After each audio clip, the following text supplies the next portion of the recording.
Hey everyone, how's it going?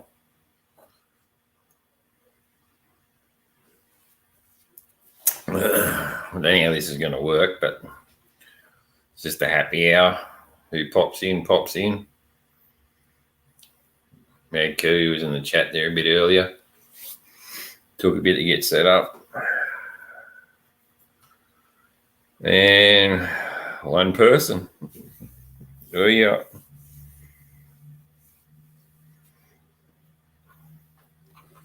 Give it a bit before see who pops in.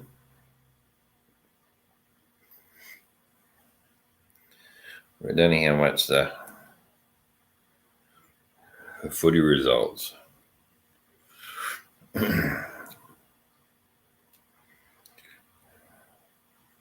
Roger will be happy. 24-12 at the moment. Manly's beating the Cowboys. Skid Pig will be pissed off though. But anyway, you get that.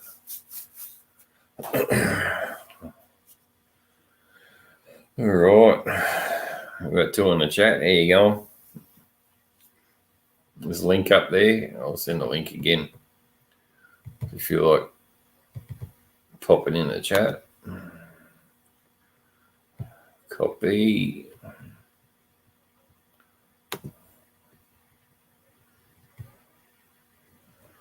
Pista.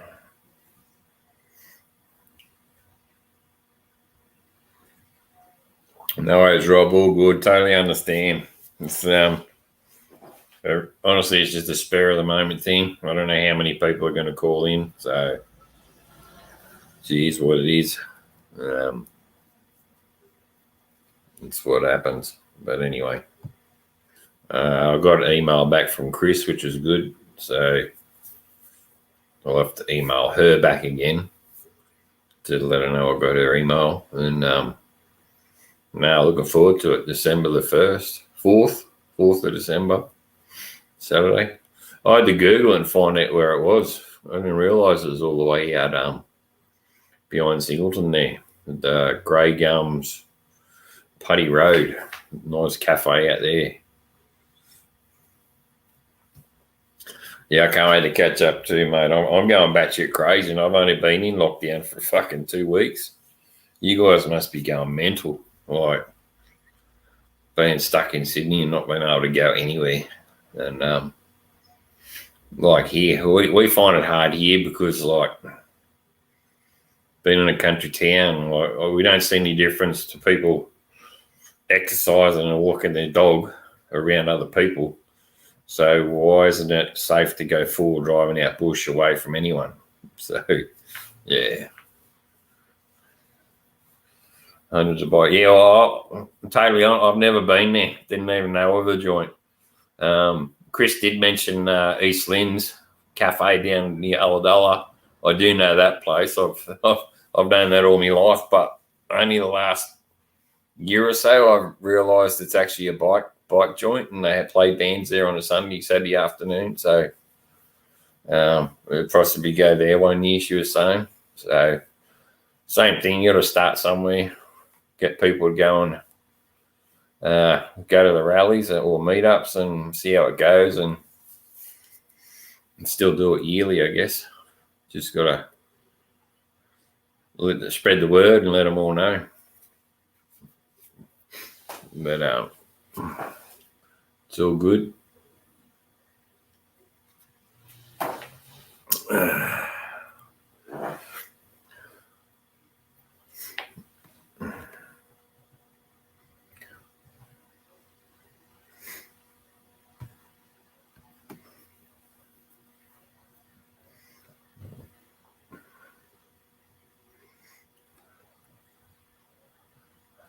Links in the chat there, guys. Feel free to pop in.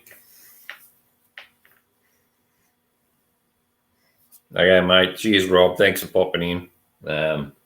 Totally understand it. Saturday night and all. Might want to watch a movie or something. But it's all good. Thanks for popping in.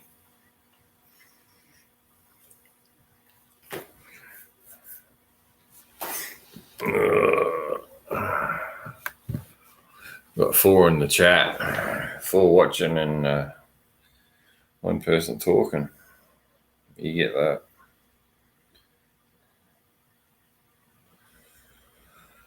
Okay. Well, there it is there. That's what Rob. Yeah, where's my camera? Can't see it too well. December the 4th, save the date. Scroll down under, just again. Yeah, it's Grey Gum Cafe. Motovloggers meet up, 4th of December. Save the date and meet up. Camp the night. After 4 o'clock, they shut the gates and it's our time to have a few beers and get together and have a chat.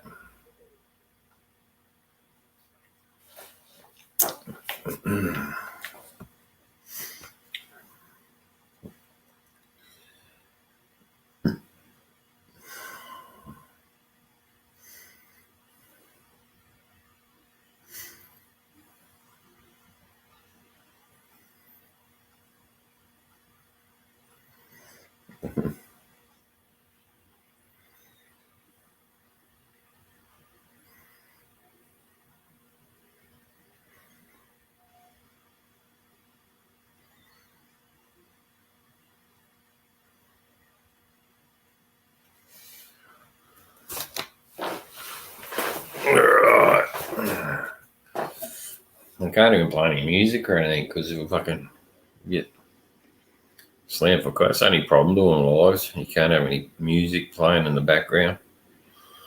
What can we do?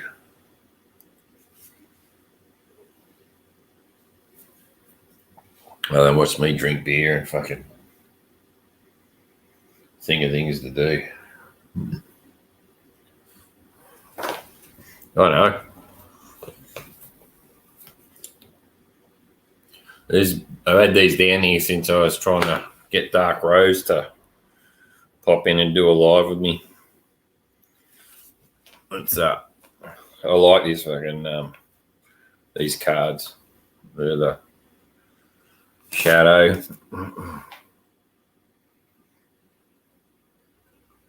Shadow list. It's got all your. You can't fucking see it anyway. You got all your stuff in there. On top of each card, it's got a number. I'll just pick one out. One card there. 13. Oh, lucky number. I'm Kaylee. From death comes rebirth. We'll see what she means. Number 13. I'm far from the tarot card reader. I just fucking, you look at the number and then read about it. Number 13, here she is. And they give you the Kayla and tells you what it is. Kayla, blue skin, Hindu goddess of birth, death, and rebirth. She respects. You don't want to read all that shit. It's pretty cool.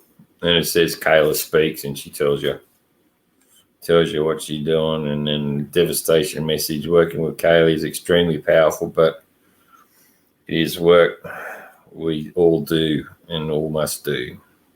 If you have drawn this card, you're working with the energy of fire and the dancing mother goddess who will teach you how to go through the change you have been resisting and felt was too much, and he will purify and change everything.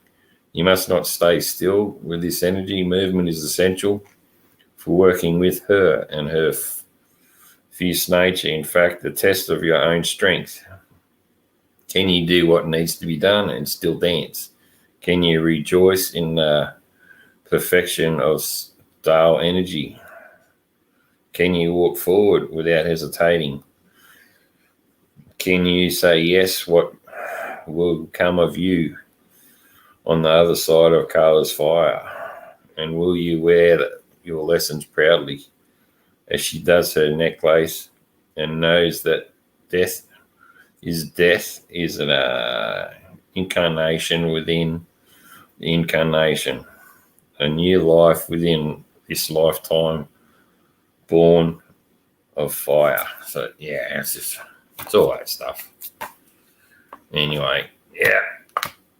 Well, I can't see this fucking live going for too long. Everyone's dropping out. That bored everyone.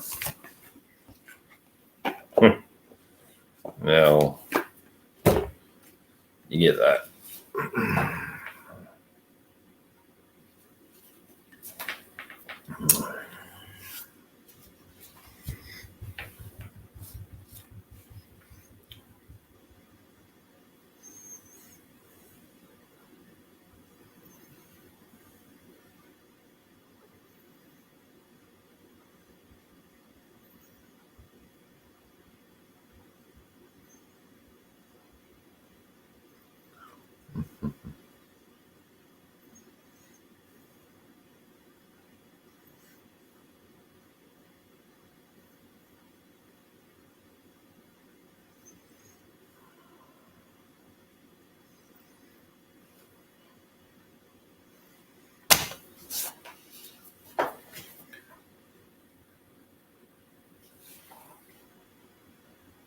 Yes.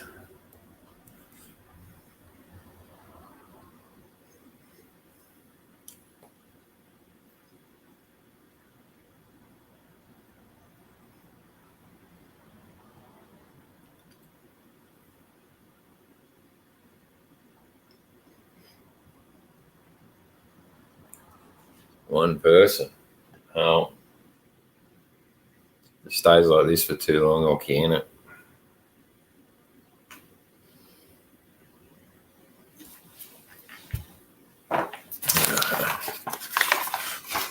I've got plenty of mail I haven't fucking acknowledged yet, unfortunately. I'm slack that way. I'm fucking hopeless. But a lot of people have sent me stickers. I still got to post out theirs. Some I've posted and they haven't got, so I've got to pre-post them. But I just jammed them all in the same envelope here. Hey Matt, how's it going, mate?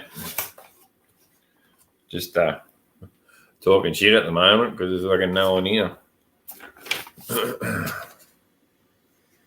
All right, who we got?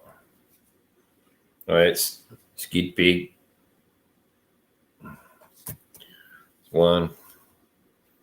On Homies, they sent me a card from an hour on. Skid Pig's address there as well, so I'm going to post him more shit. There's Homies.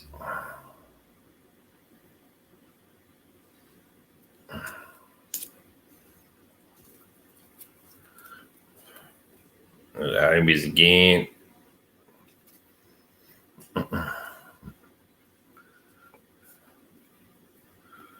So I seen your Ducati. Looks pretty good, mate. All sprayed up.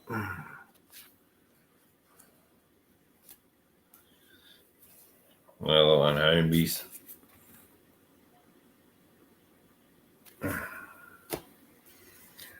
This guy, Ruckus Rides. I've sent him stickers twice and he hasn't received them, so I've got to send them again.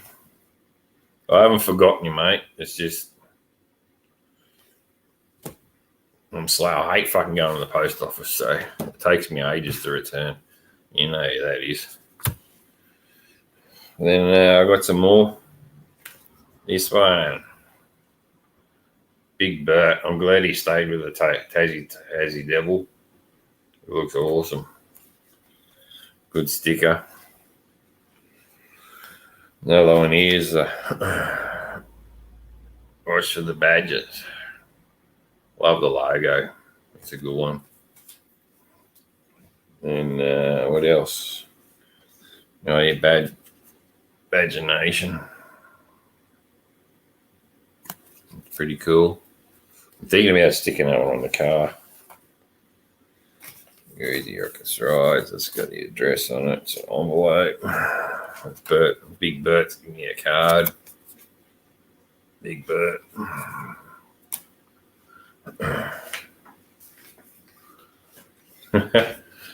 It's all right, Shell. It's pretty quiet here at the moment anyway.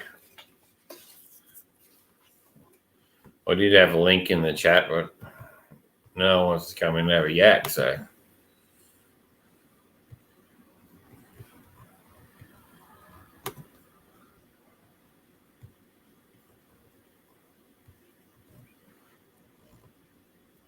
There's a link there if you'd like to pop in. And it's another one, the badges. So I got a few stickers. I got to send some out. I think this is the envelope here actually. There's oh no, it's the badges. Fucking where's the other one then? This must be it. No, that's not it. I did get yours, Rochelle. Your sticker. I just fucking must be in the lounge room.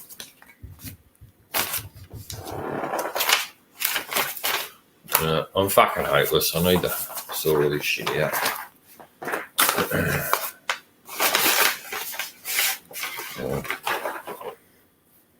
That's all my stickers and I'm going to send out. Stickers and magnets and shit.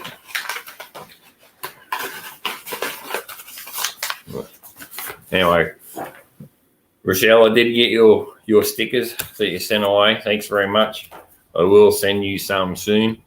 I got all the stickers I just showed them. I've got to return their favour for them. I'm just thinking where I put yours now. It must be in the lounge room still, near my lazy boy chair where I kick up and fall asleep of an afternoon. Hang on, guys. I'm going to need another beer.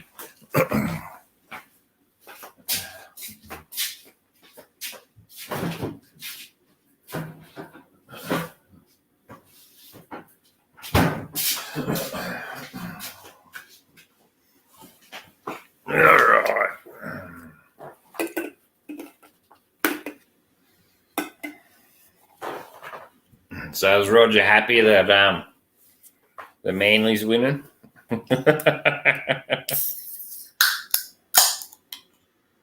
Exactly. You got to have a comfy chair. That's why I got this one, actually. I've been on my feet all day, so I usually got a little swivel chair with no back on it I sit on, but I need back support today because I was in the back of Nelly putting rubber mat down and more work on the Forby.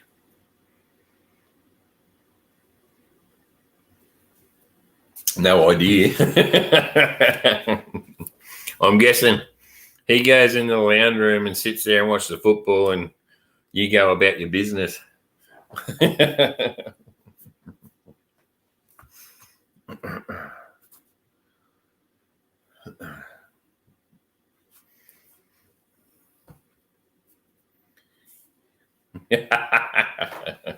Okay, I can understand that too.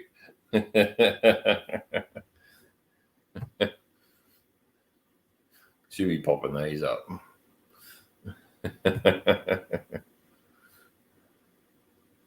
Exactly right. Hang on, I'm missing all these. Yeah, links there, Rochelle, if you want to pop in and jump on the panel. The StreamYard. I think Matt's in the process of working from 6 till 6. Yeah.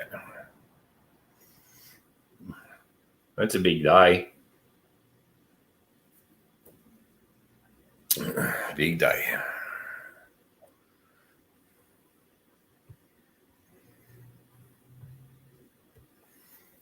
Working from 6 till 6. Yeah.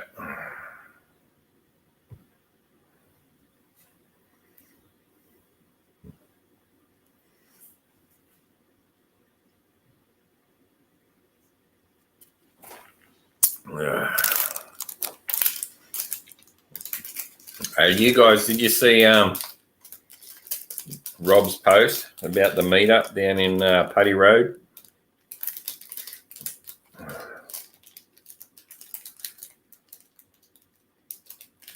All good, Rochelle, all good. Not a problem. We start talking about better things when someone's actually on the panel. Just feel like I'm talking to myself and like no one's on the stream. That's all.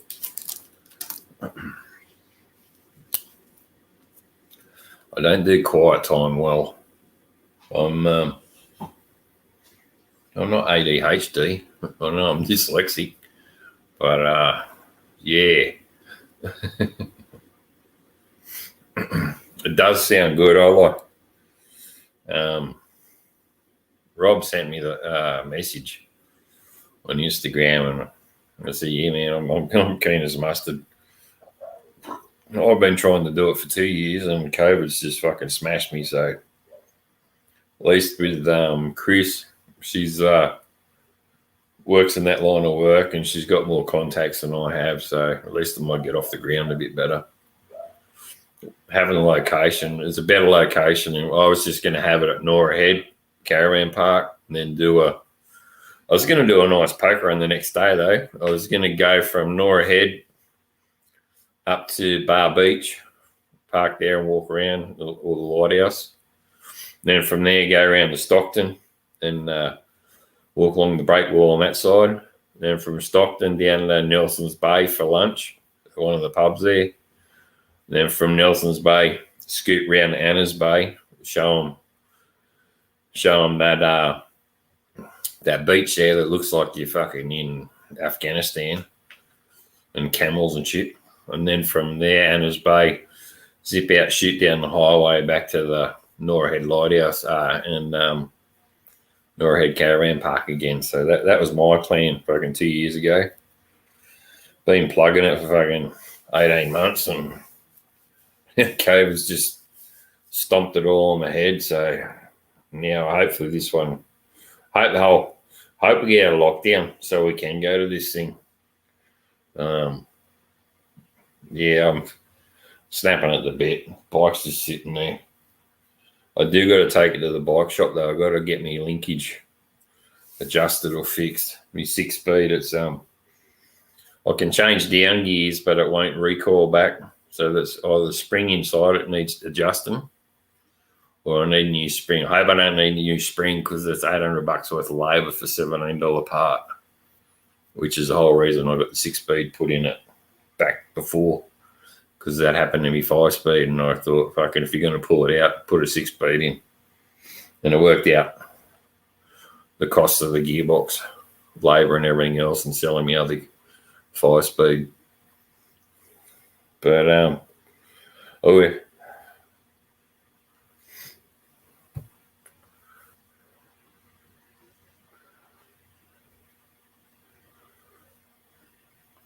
yeah, that's a start though. Like if we get out next week, I'm hoping so, because I think they tell us tomorrow.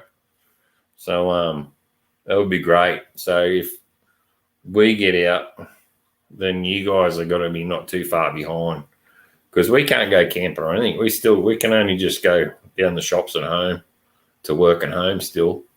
And Taree, I found out on Friday afternoon because our mate, he passed away at work. He took his life on Tuesday or Wednesday. We wanted to have beers for him on the Friday afternoon, but work wouldn't do it because it's called a social gathering. And then they said, oh, we could leave work half hour early, which is generous of them. So we ended up getting a carton of beer and just sinking a few tinnies before the 4 o'clock knock-off time anyway, and then went home after that. But Taree, because we know a friend who's a copper, says Taree is the number one town in New South Wales for dobbing in people for doing the COVID stuff and ripping, not being where they're supposed to and shit like that. So you gotta stick by the law and do what you gotta do. So hopefully soon. Here we go. Here's Kerry. Hey, Kerry, how you doing, darling? She's up Queensland way.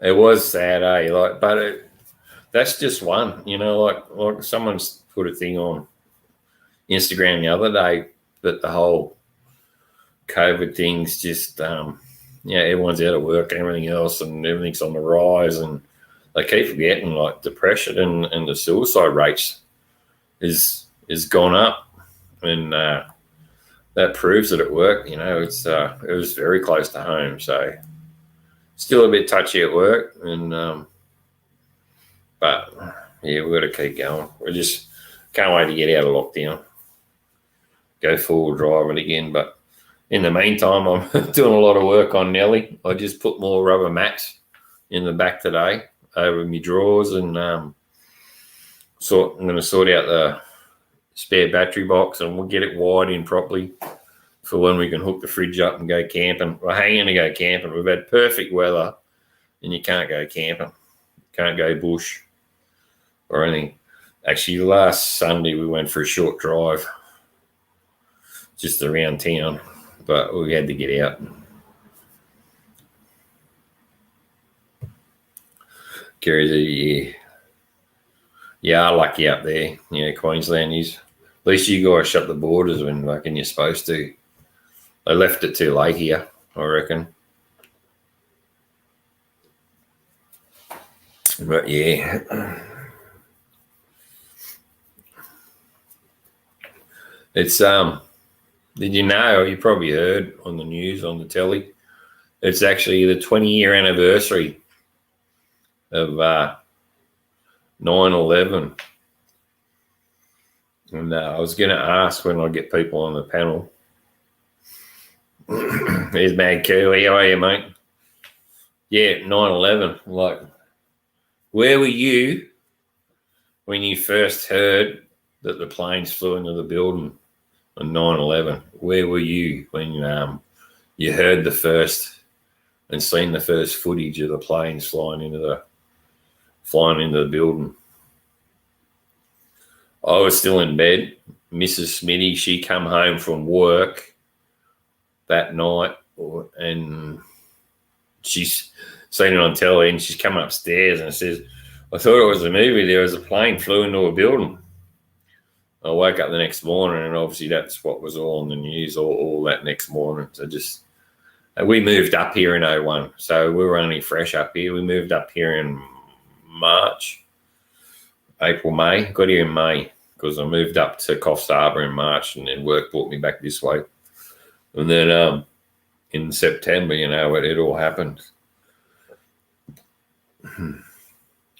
Mad Q, said he was in the UK.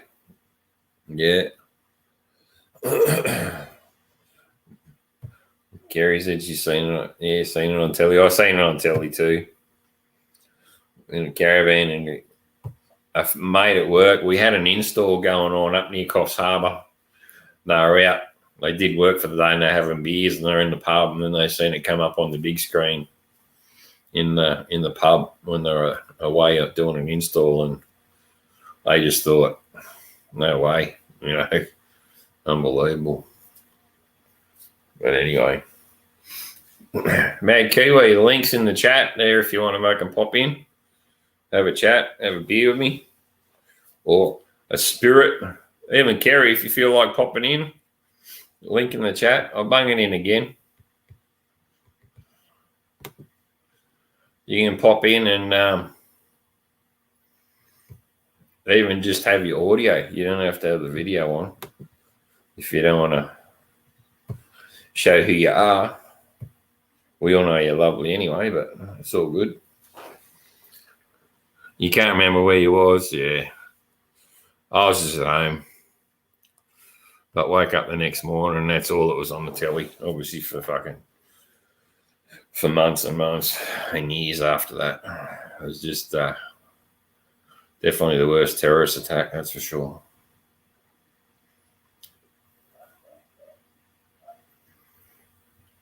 Where was I when Freddie Mercury died?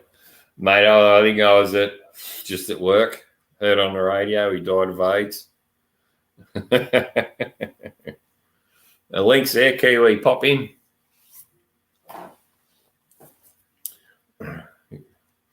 Kerry, pop in too if you want, if you like to.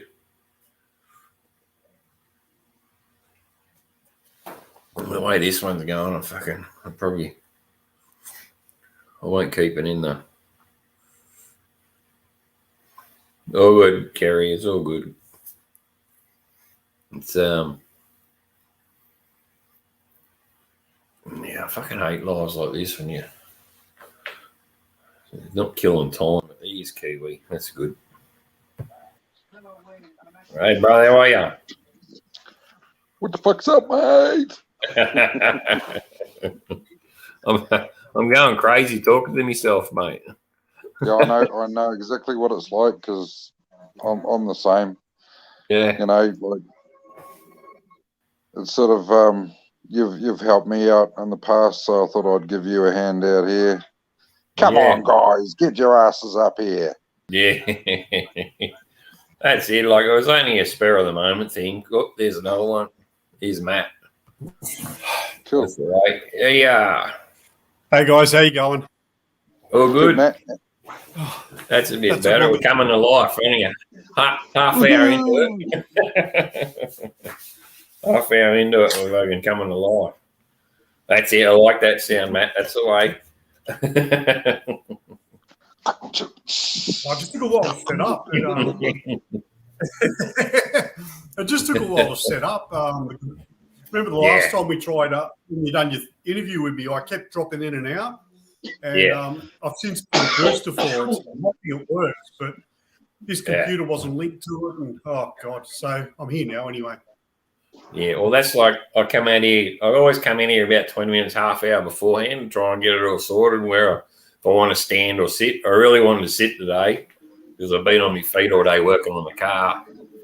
And I've been on the go all day. I thought, no, I've got to sit down tonight. I wasn't planning. I was planning just to stand up and walk to the fridge, but nah, I need to sit down now. you got to be comfy, Smitty. I'm lounging in a lazy boy in the lounge with my feet up. So that's it. That's right. Yeah, well, this is a good old camping chair. You can lay back and you can do all these ones. That's one of the Butte ones. But usually I just sit on my little fucking swivel one with no back on it because I use that for when I work on the car and on the bike. So down on you, being our age over 50, trying to fucking get off the ground, it's a bit hard. So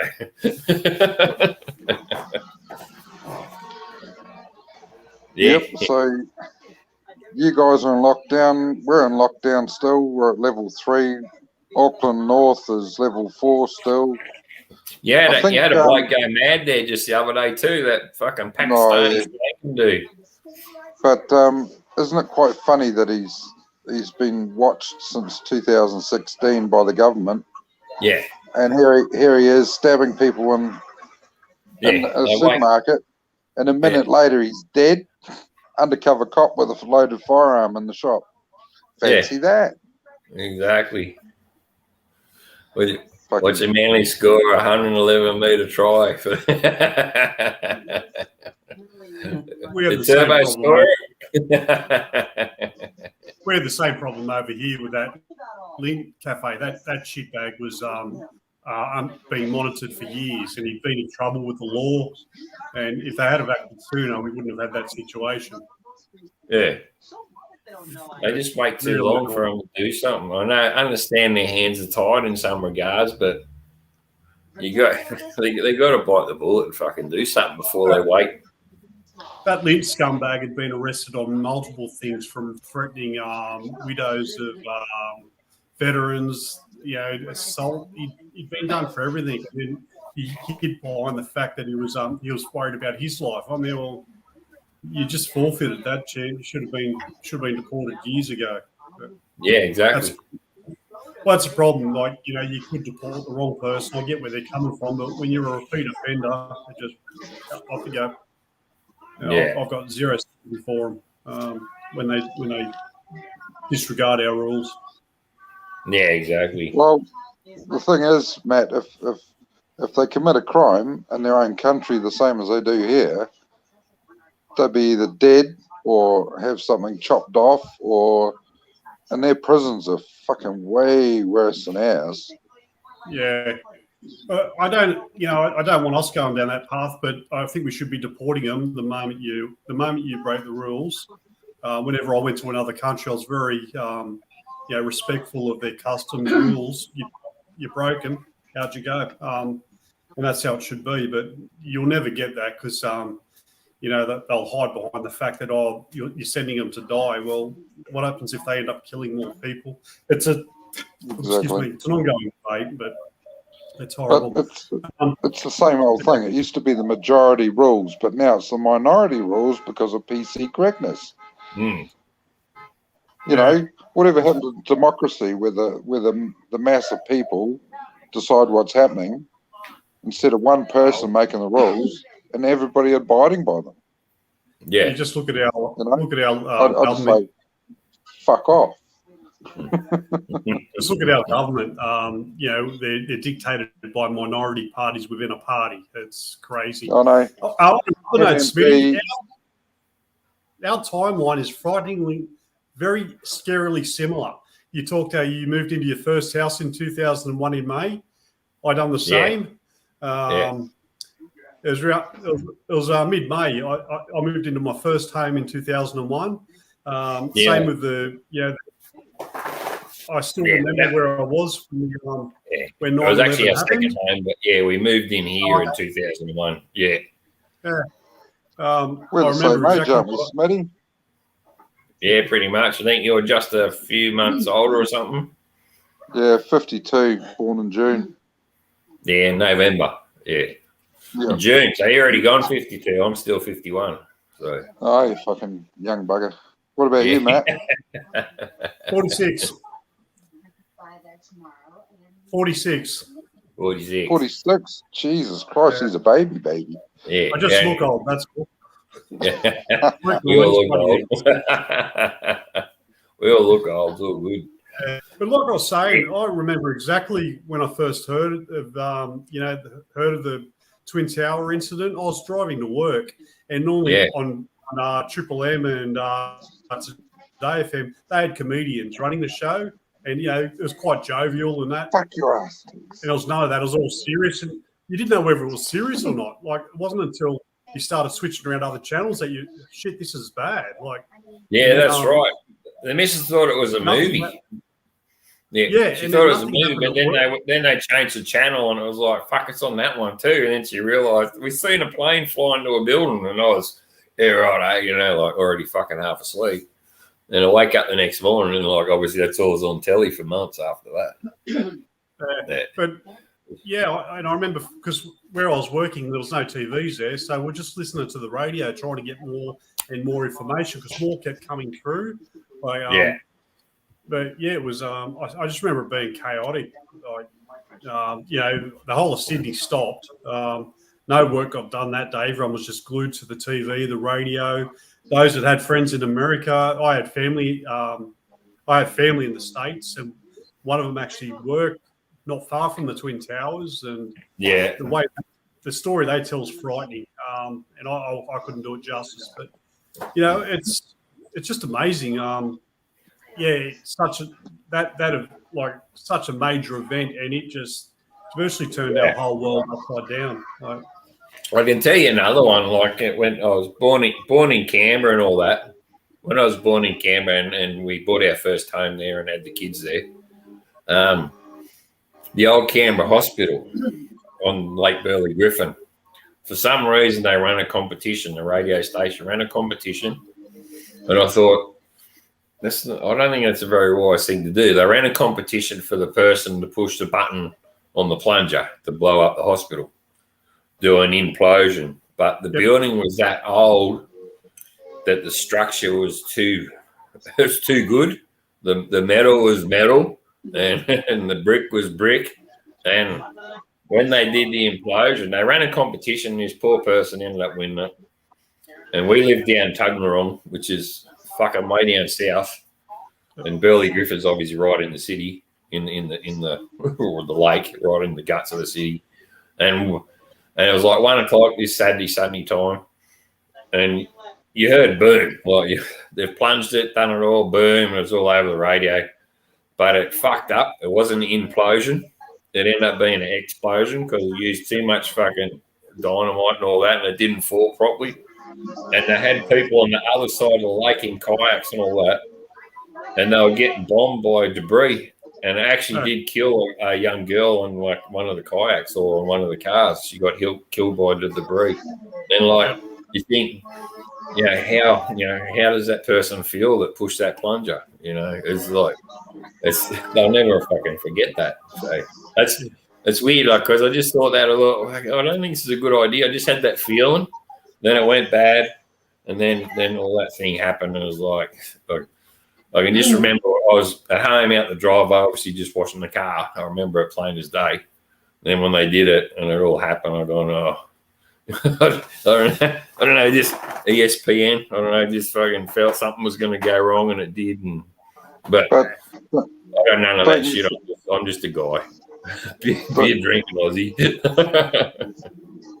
Don't you think it's funny though, Smitty, that the Twin Towers, when they came down, such a massive building, yeah, it imploded. Like it was set up to do that, and they've already tested that the flash burn of the body, all the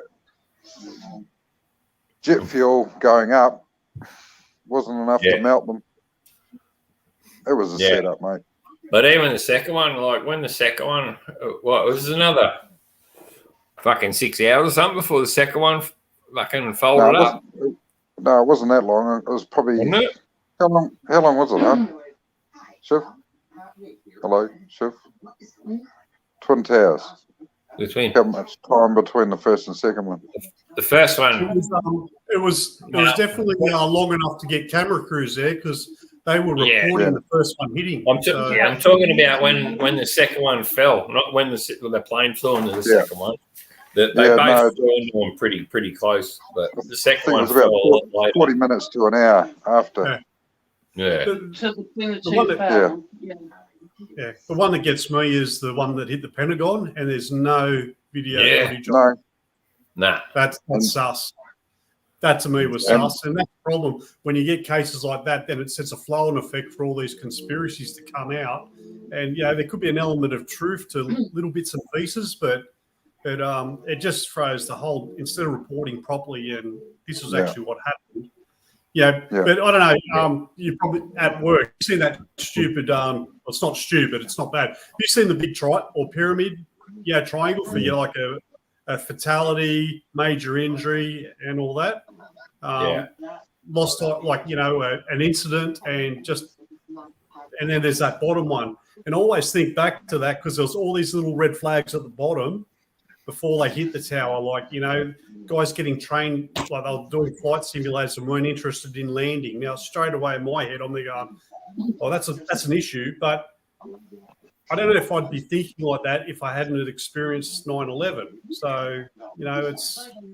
But you have all these little red flags. These people coming. A lot of the time when these people do these things, there's been a lot of things start at the bottom before they get to that and make it to the top. And it just seems we keep missing so many at the bottom that these bad things keep happening. Yeah, but the other thing too is you don't believe everything you're told, especially by the government at all. But anyway, religion, politics, and what's the other one that you're not allowed to talk about at the pub? What's that? There's three things that you don't talk about at the pub, isn't it? Politics, religion, and what's the other one? I don't know. I can't remember. Jeez. You're right. Bad things come in threes. So. Yeah. I highly believe that, actually, because I had bingles and like driving cars. I had one bingle in the little Corolla I had, and there was a second one not long after that.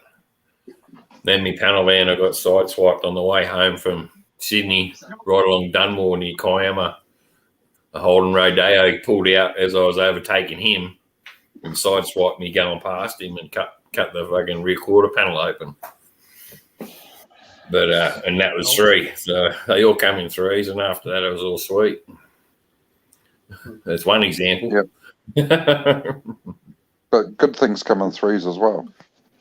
Yeah, I don't know. I hope so. It depends how good they are.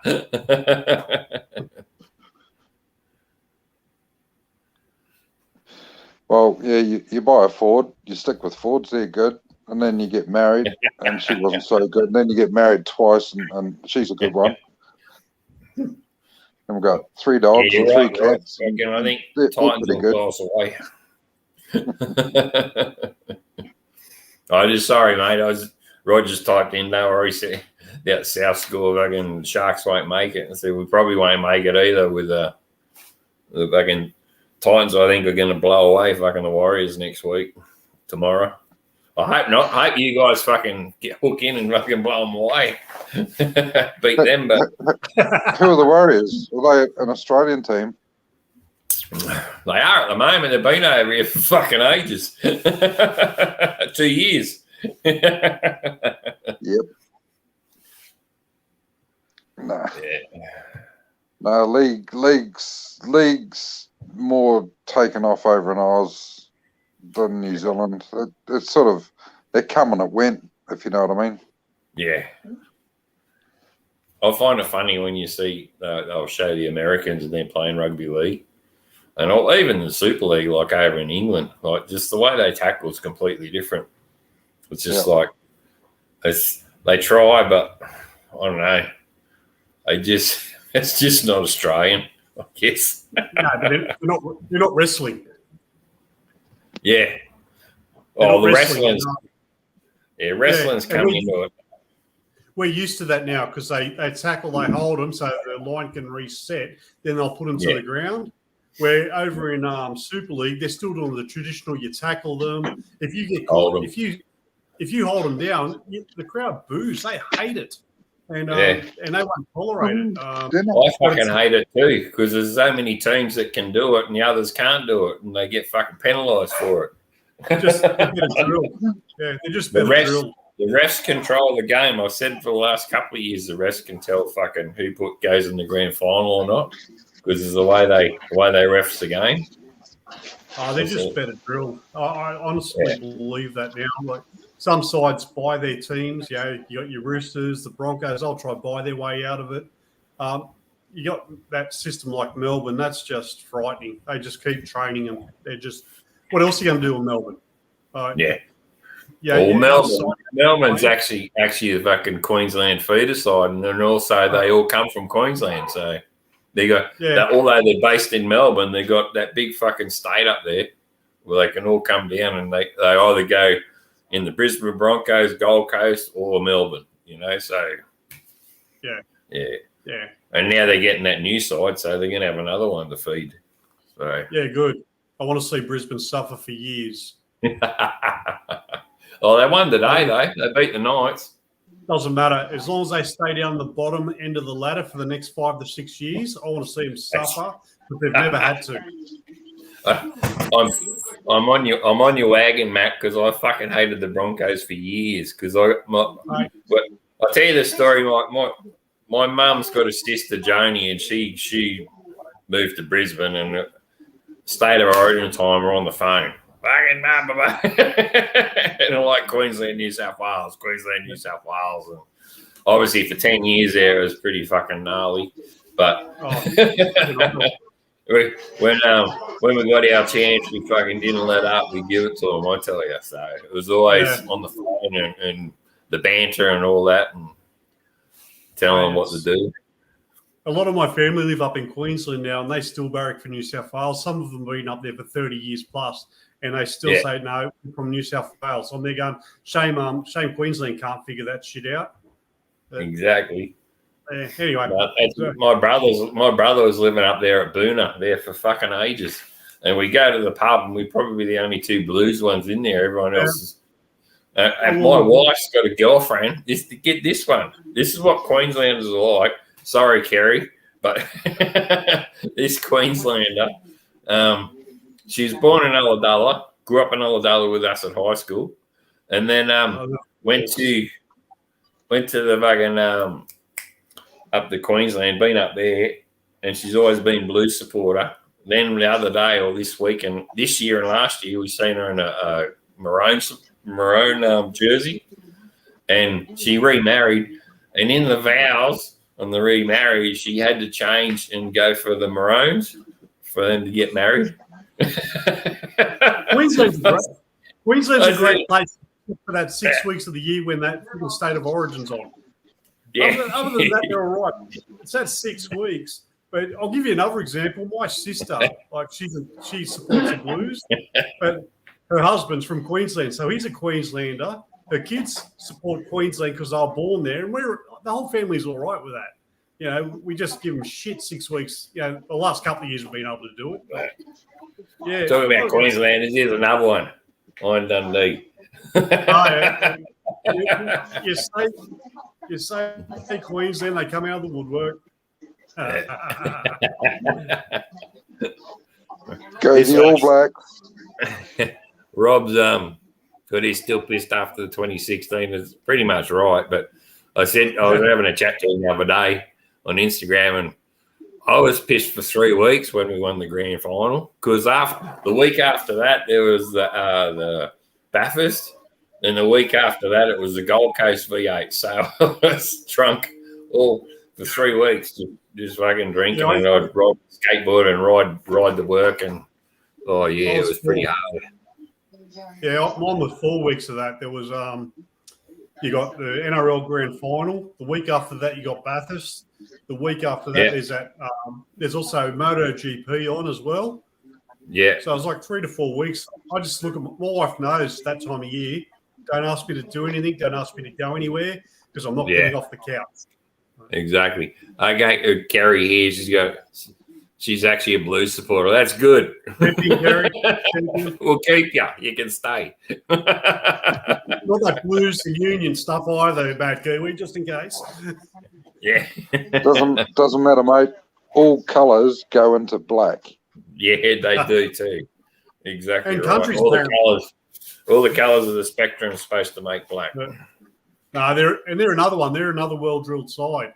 To put it into perspective for you, the All Blacks in NRL, the equivalent of the All Blacks would be Melbourne Storm. Like, they're just very well drilled, and not many can touch. He's Dundee. He's got when they go Queensland, they piss me off. So, are you fucking born in Queensland, or you just fucking moved up there? We'd like to know. Do you go for Queensland or fucking New South Wales? The Tully Tigers. Yeah. A Union, I actually go for the Brumbies, like being born and bred in Canberra. So I've always gone for the Brumbies. They were the gun side back in the 90s, weren't they? Yeah, and the neighbour where we lived in fucking Tuggerong down in Canberra, the neighbour was assistant coach. He'd come home with all the pads and all that, and his son was always talking about him, about their training and all that. So I was already into the Brumbies before I realised I lived next door to one of the fucking trainers. But then he didn't give me any tickets to go fucking watch a game though. But anyway, we're too busy. We're too busy with fucking 2 newborn kids anyway. Oh, there you go. Dundee, New South Wales. Good on you, mate. He's from Northern Territory. What part of the West Island are you in, Matt? I'm just outside of Sydney at Liverpool, so about 40 minutes out of Sydney. So we're calling it a Scouser. Sorry? You're a Scouser. Yeah, pretty much. Yeah, we're viewed quite dimly out this way, but that's all right. But we're full of disease at the moment, so that's why I'm sitting here and not up at bloody Nora Head. Yeah. But anyway, that's what it is, mate. I heard you were talking about the motovlogger meetup at Grey Gums Cafe. You thinking of going, Smitty? I'm going, yeah, for sure. Only thing that I won't go is if Barker's got something on that weekend, but I still, if I'm going to a few more rides with Barker and it does clash that weekend, I'm still think I'm going to go to the vloggers anyway. I think they'll understand. So Definitely going. I've been trying to kick it on for the last 2 years, so I'll definitely be going. I'm accepting it, like, everything that's organised at the moment. I've been booking it in because there's no point giving up. I'm there. Look, if we do get out of it, happy days. You've got to have something to look forward to.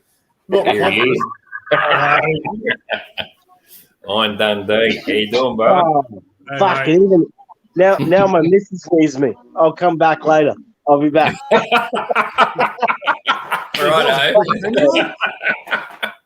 How fucking shit is that? I'm like, I gotta go. I'll be back. All right. Oh shit! The missus seen me. I'm gone. That's funny. Yeah, Gary's a Westie. Grew up in Blacktown. Good on you. Oh, nice, Gary. Very nice. It's pretty harsh out there, though. That's one of the fucking hot zones, isn't it?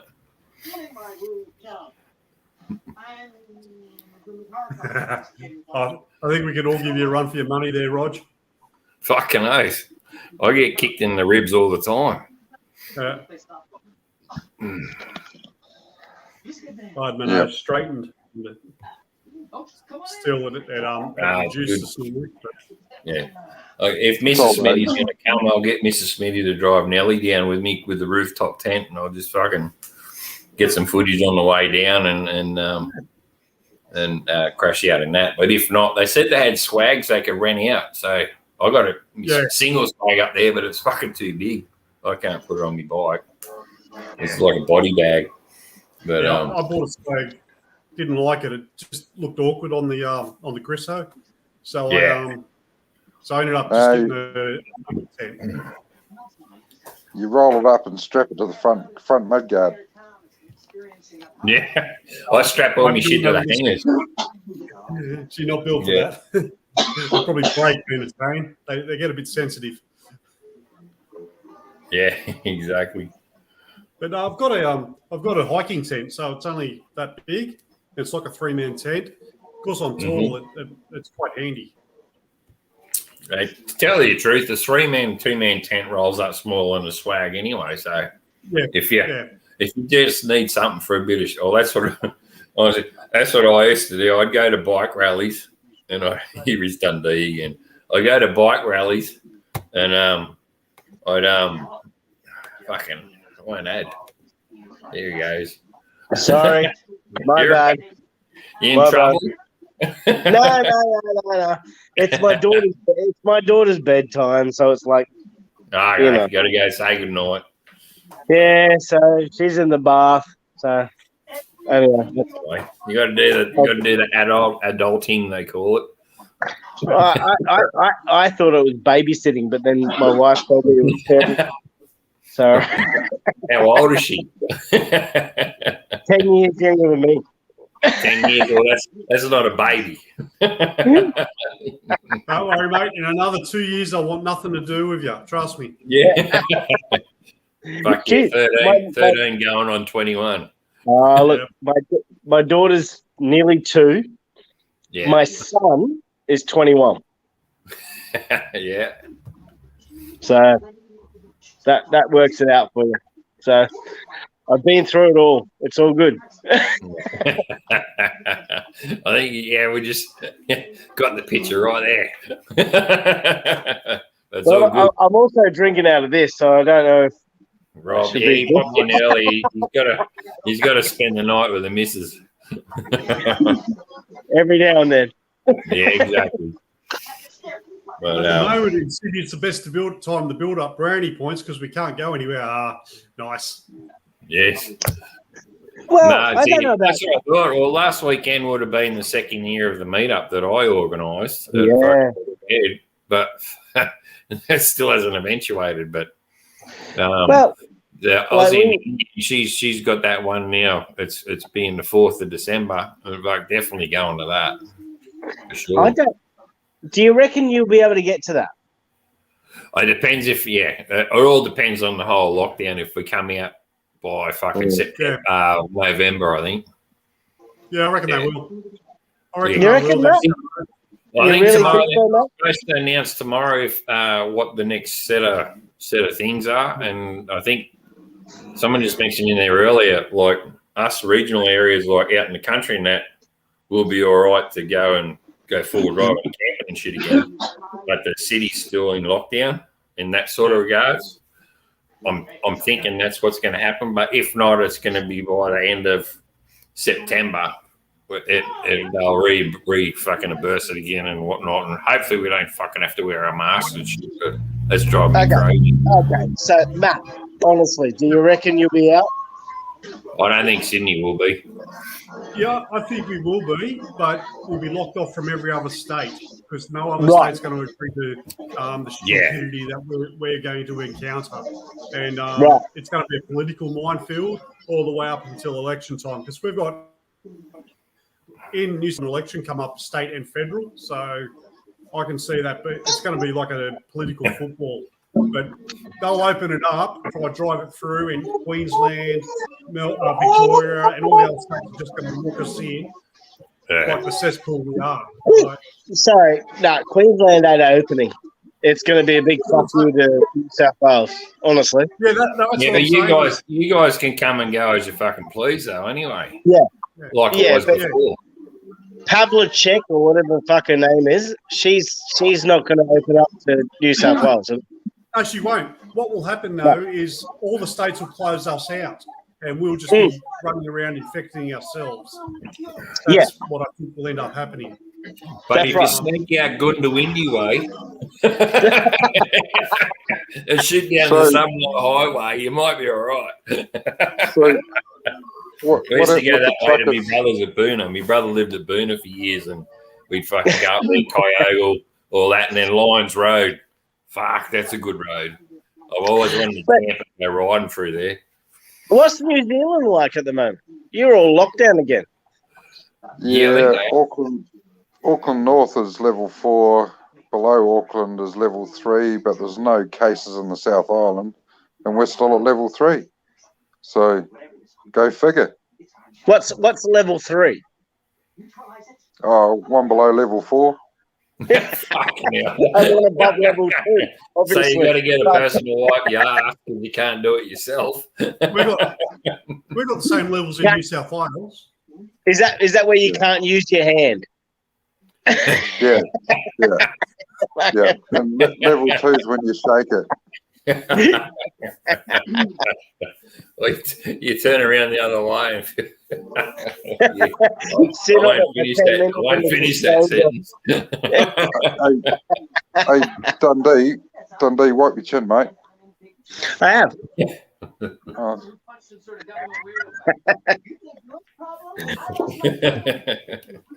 So what happened with the truckers' bloody barricade and the highways and that? What was the story with that? Oh, that's just ridiculous. That's just on the Gold Coast there. Yeah, that was just ridiculous. That people can walk up to the friggin' barricade and hug each other from New South Wales border and Queensland border. It's just ridiculous. It is absolutely ridiculous. I'll be back in 2 seconds. I'll be back in 2 seconds. He's a card.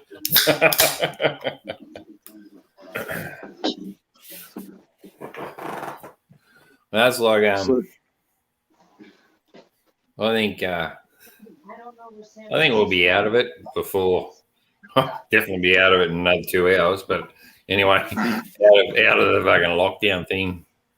Hopefully by the 4th, I'm hoping for sure.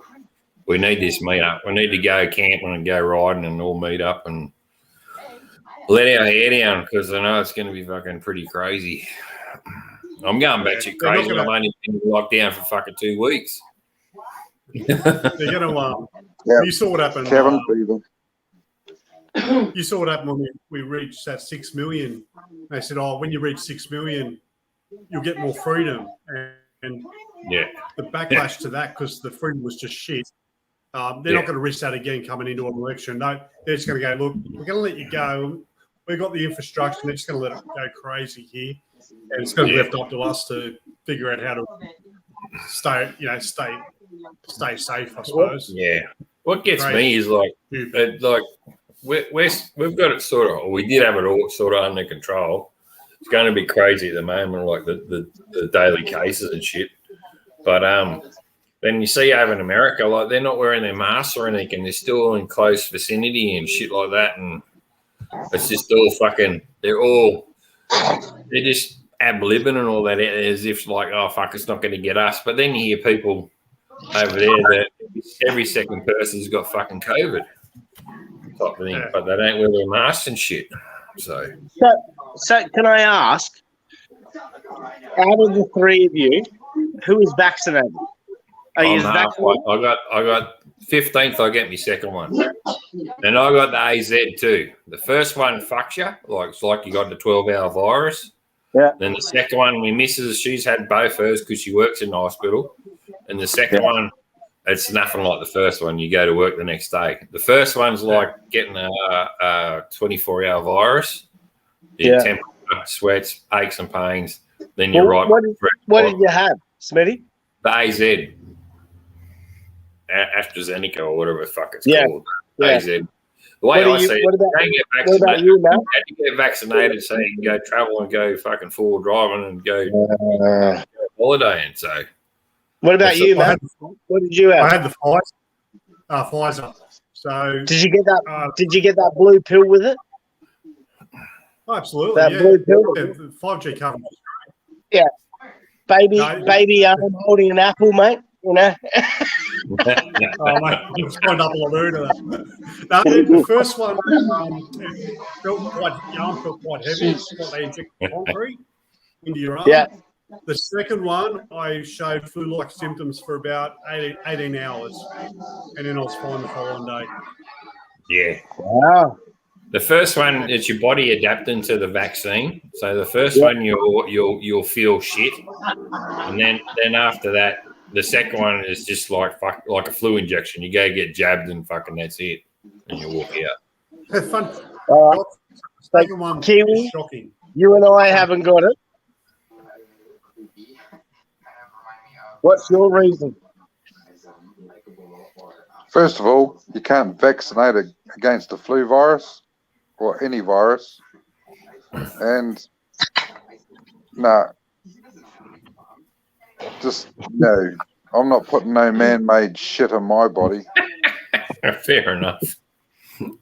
But yeah, everyone's got their different reasons, and I understand people out there that don't want to get it and all that. What's whatever they want to do, and it's each to their own. But it's just slowing it. I understand, like they're trying to force everyone to do it, and within reason, that's sort of what happened at work this week. We had a bloke take his own life, and it was all to do with it's a touchy subject, so I can't really sort of talk about it too much. But that's pretty fucked up. Yeah, it's pretty very fucked up. But it's I'd never take the Pfizer. I'd never take the AZ. But if I had a choice, I'd take the Oxford. Well, I got the AZ when it was allowed to go for the 50-year-olds. And no sooner I got mine, the next day they said, no, only giving it to the 60-year-olds. I'm fucked. Anyway, I got no history of fucking blood clots and shit like that. So they ask you all that when you go to get it. And Mum's had angina, but she just has fucking the thinner blood and all that. So, but she's all right.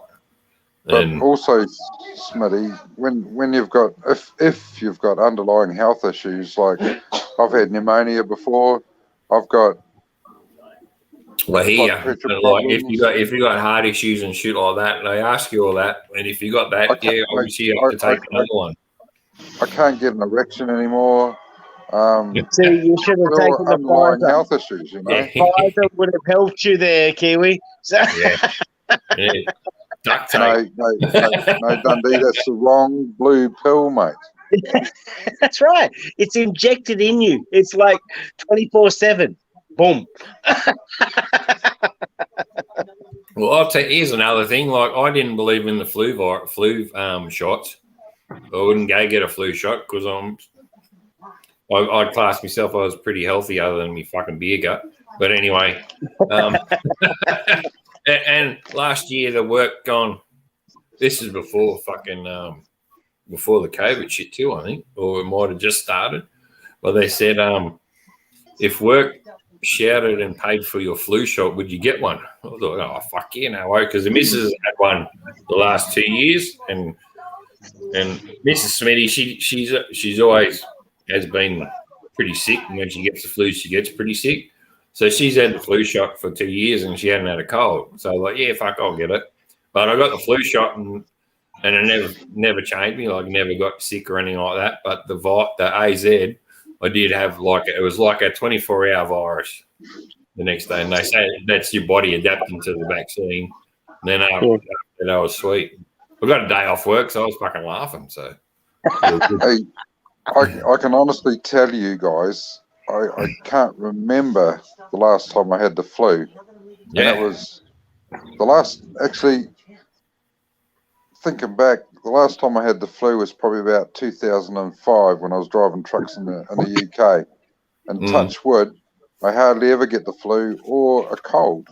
And it's got nothing to do with if you're healthy or not. It's how good your immune system is. And what kills the immune system on these young kids today is mum and dad are always wiping down the benches and shit with. I thought it was if you're playing in dirt, picking your nose and scratching your ass. That's right. Yeah. And you see a kid with a snotty nose and all that, and they're fucking out there wiping them and everything else. And then you see the other one over there eating dirt and shit like that. I'll tell you what, that one's not going to get sick as much as fucking that one over there. What's that green streak on your forehead, Smitty? I don't know what it is. What do you know? Fucking no flies on you. That's it. We're from the same mold, Kiwi. We come from the same year. Oh, fucking hell. Hey, we're born in the 60s, but we don't remember much, but they don't fucking remember the 60s either, so. I want to just change subject because, COVID's shit. Yeah, all good. Yep. So, Matty. Hey, Dundee, turn your phone sideways, mate. Well, fuck you dirty cunt. Okay. Hey. Well done. He's waving at you, Kiwi. All right. That's a short middle finger, isn't it? Look. Fucking. What's the time over there? Fucking daylight yet? Or No, they're 2 hours ahead of us. So I actually want to ask Matt a question. Yo. Uh-oh. How many friggin' bikes do you actually have? He's got 27. Holy shit. Six. So you got the Ducati. Tell him the secret after. You're right. There's six. I wasn't of them, asking you, but you shut the fuck up. I was asking Matt.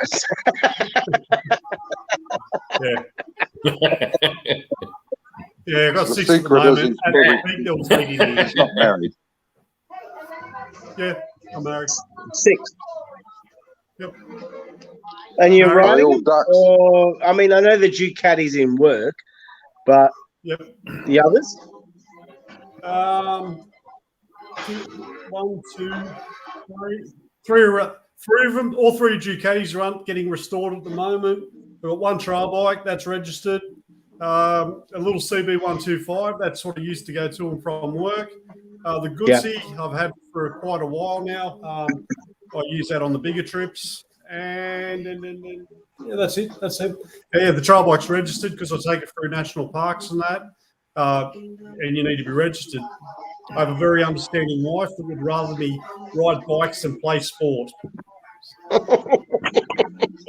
And you can get hurt in either, so it doesn't matter. But then, I couldn't play sport anymore if I got no chance. But yeah, no, she's happy. The trick is, Dundee, like Club Rego, like you buy a bike that's 30 years old and it only costs $50 to register it each year. Oh, really? Yeah, that's like my Harley. It's 91, 92 model. So next year, it's a late end of 91. So I'm waiting for 92, and then I can register my Harley on historical plates. And then it's only $50 for a year. And then I'm going to get this thing registered behind me, and it'll cost fuck all, and I can go skirting through the bush a bit more often, and it'll cut the reg. Because green, as you know, green slips are fucking it's $620 to $580 just to register a Harley in New South Wales. Yeah, really? Fucking hell. Registering a bike, the Harley's like registering a car. It's $800 thereabouts in that ballpark to register a Harley. I would literally have to ask my missus how much it is to register my bike. Well, that's good. You don't have to fucking worry about it. She's the Minister for Finance, mate. You're a sports, that's 883 though, isn't it? Or 1200. 1200. Yeah, so that's still in New South Wales. You still have to pay full price for that. You'll be a 580 green slip. Yeah, I think I'm about 460. I reckon for 12 months. Rego. Yeah, 120 Rego, and then it's $120 Rego, $25 for pink slip, and then the green slip's the dearest. That's fucker. It was 620 this year or 580. Damn. Yeah, because that was Rego's all inclusive, isn't it? It's green slip included with. It's like what New South Wales was 30 years ago. Is your green slip like your third party? Yeah. Yeah. Okay. We're going to pay that separately. It's personal. Green slip's personal injury. So that's mandatory. And I think you'll see that on your Rego papers. They talk about third-party personal injury. And that's on the bottom of your Rego where we buy it. That's a separate insurance. Yeah. See, mine. I reckon mine's about 460, including third party. Yeah, that's right. Well, we've got the Rego is 120 itself. Your third party is fucking 580 was the cheapest, but they sent me one out and I ended up doing it and it was 620. But you still have insurance as well, hey? Yeah, I'm insured. I'm fully insured. Same, yeah. I'm insured through Yui, but I'm going to change it, I think. But your insurance is separate to your Rego. Yeah, I'm paying I think it's $50 a month. Yeah. I think what you're getting at, Mick, there's two types of insurance. There's the compulsory third party, which is for personal injury to others, and then there's the third party property and comprehensive to insure your bike, which is your normal insurance. Two separate things. When you do the historic Rego, that $52 is your green slip and your insurance and your Rego. Wow. Yeah. And then and also when you go to insure your bike, full insurance, it drops it dramatically. Like the comprehensive on the on one of my Ducatis was only $300 bucks, and that was for $15,000. Wow. Yeah, because you're not riding it as often, and they assume you're looking after it better because it's a historic Rego. Yeah, they make some assumptions, which is great. So, but that's the thing too. With the historic thing, you got a historical plate, number plate. You got to put that on your bike. So do you I got a personalised plate on my Harley, but I'll just change that and put it on my fucking trail bike. Right. So that's what I was like. Do you get to choose your plate, or do they just give you one? I think so. It's just whatever order you're in. Here it is. So that's a historic plate right there. They just issue that to you. So you can't. There's no. Oh, okay. Yep. There's no personal plate. See how it says historic red. I'll bring it in closer. Historic vehicle. So. Yeah, it's got the H at the end. Yeah. It's got the H at the end. So. Yeah. And with the cars, we got the H at the start. Yeah, that's just it. But it's historic, and you've got to keep it. Oh, he's lagging. He's walking around his garage again. Because he was talking about historic. Yeah. He was talking about historic, and they all told him to fuck off. So he's extinct. He's extinct now. He is extinct. I'm having a the problem is when you go there, you got to get the historical plate, and but it is so much cheaper. And I think you got to keep a logbook, so you got to write down how many times you ride it and all That's that, correct. and how many Ks you do. But it's just the date, the person riding, and I think it's the destination. That's it. And you've got to fill that out before you go riding. So you don't do it after. If you get caught and you haven't filled out the logbook, you get fined. So you've always got to have it pre-filled. But honestly, what's the likelihood of you riding it 60 times a year? Yeah, exactly. Yeah. It's What's still pretty high, likelihood? 6 times a year, so yeah. What's the likelihood of the cops catching you on a Ducati anyway? They'll catch you on a Harley, but definitely not on a Ducati. Yeah. So Depends if you ride it like you stole it, mate. That's right. Hey, okay, that's a trail bike, and that's a trail bike. That's the way I ride it. I used to have a Ducati 911 a long time ago. Well, mate, I love the 748 Stratas, fucking the 916. So that's what I would have got. I would have got one of them, and then I thought at the time I was buying me Harley at the same time. Was it Harley or Ducati? It was like this. My kids were young, 6 and 5 or whatever. I thought, well, they'll really want to go cruising. And that was a clincher. I thought, I'll go the Harley because I always wanted a Harley, and watching bikers go past as a kid and all that, racing, flying past a car and shit like that.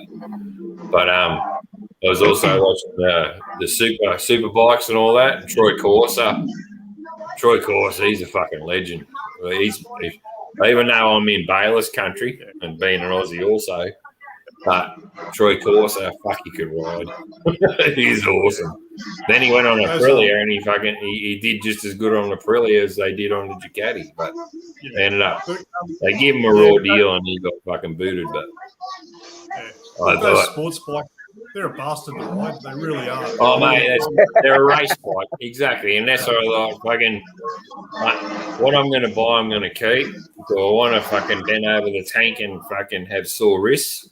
Or am I going to sit on a Harley with no suspension and get a sore ass? So I thought, yeah, I'll get that. I've been kicked up So you guys, I knew a bloke Sorry, that had a motor guzzy. The screen's playing up on mine. There we go. Use I knew a what? bloke that had a guzzy Sparta, and he's a skinny little dude, and he used to do bloody wheel stands on them all the time. I can't see the other two. Are they dropped out or? No, they're all there. You might have to. Okay. It's me. So are you, Matt? It's definitely me. Yeah, it's only you, Matt. You might have to push one of your bikes out the garage. Yeah. He's gone. He's gone. Oh. He'll be back soon. He'll be back. He went, fuck you, Matt. There he is. He's back again. He's back. Oh, hang on, is he? Yeah, there he is. All right, so complete different.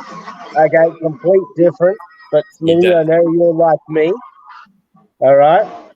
Yeah. Liverpool. All right? What? The soccer team or the suburb? No, it's not soccer. Don't call it soccer. It's called Suburb. football for a reason. Okay? Yeah. How do you reckon we go? We're going all right?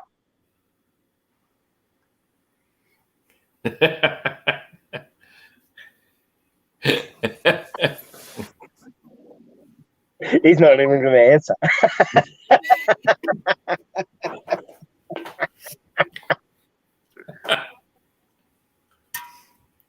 Mike. Can you hear us, Matt? Yeah, back. No. Okay. What's the question? I was just talking about football in general. Oh. Not. Yeah. But Kiwi's mute. And he's talking. He's muted himself. He's so mute. Kiwi. He's like, fuck it. Kiwi's gone. They're all black either way. So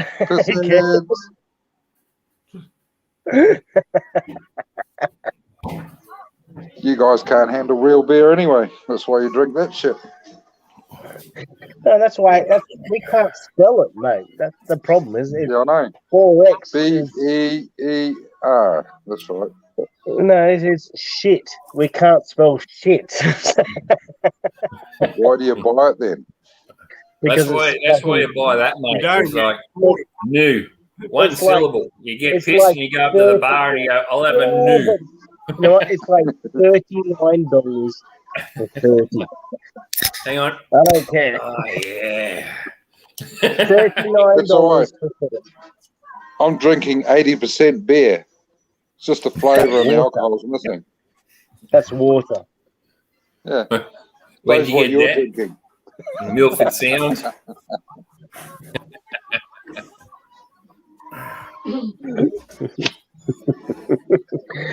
Fucking wolves. Is that Wollongong Wolves? No, Roger, or what? that's Wolverhampton. Wolverhampton Wolves. All right,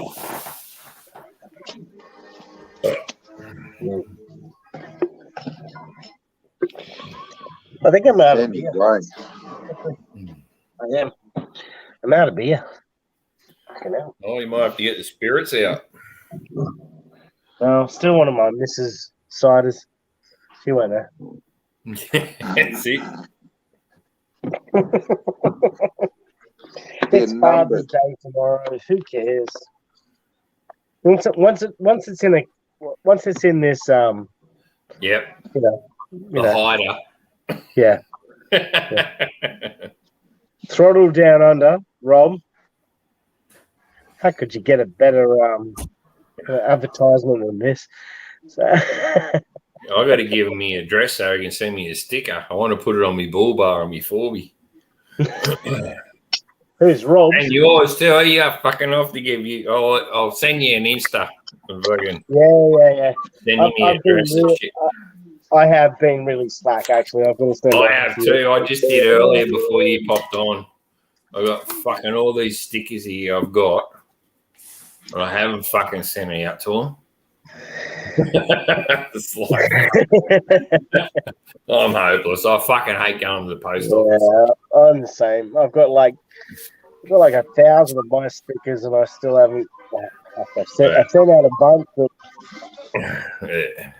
It's a bit of a budget I because got fucking Bert, I got Matt's, I got and Rochelle and Rogers. I got theirs as well the other day, but I think it's in the room. I got theirs this morning. So Roger, Rochelle, I got yours this morning. Yeah. I can't do a bulk bucket thing, but The last one they did, I like the one they did with Rochelle's daughter, and they went down to that fucking bay. Oh, and she didn't like the camera. She didn't talk too much. But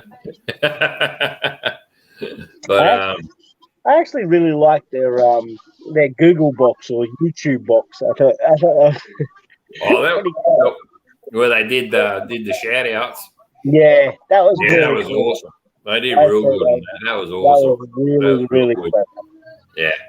And I wouldn't have liked to have the vacuum cleaner out sucking up all that popcorn they were throwing around. Yeah, who got the vacuum out? Yeah, Boggle Box. Who got the vacuum out and cleaned up the popcorn? That's Just right. to see who wears the pants. Is it going to be Rochelle or Roger? No. Roger wears the pants. Rochelle just tells him what color. Oh, right. Here we go. Don't stress about the stickers. Yeah, no, it's all good.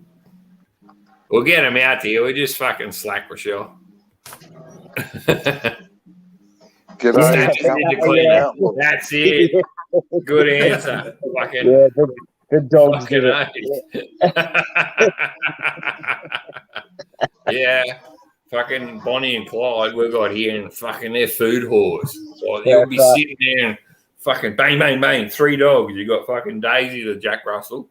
And that's you got 2 staffies, Bonnie and Clyde, and they're sitting there and you're going like this. God, they weren't even finished yet. when Roger says jump, Rochelle says how high. That's not.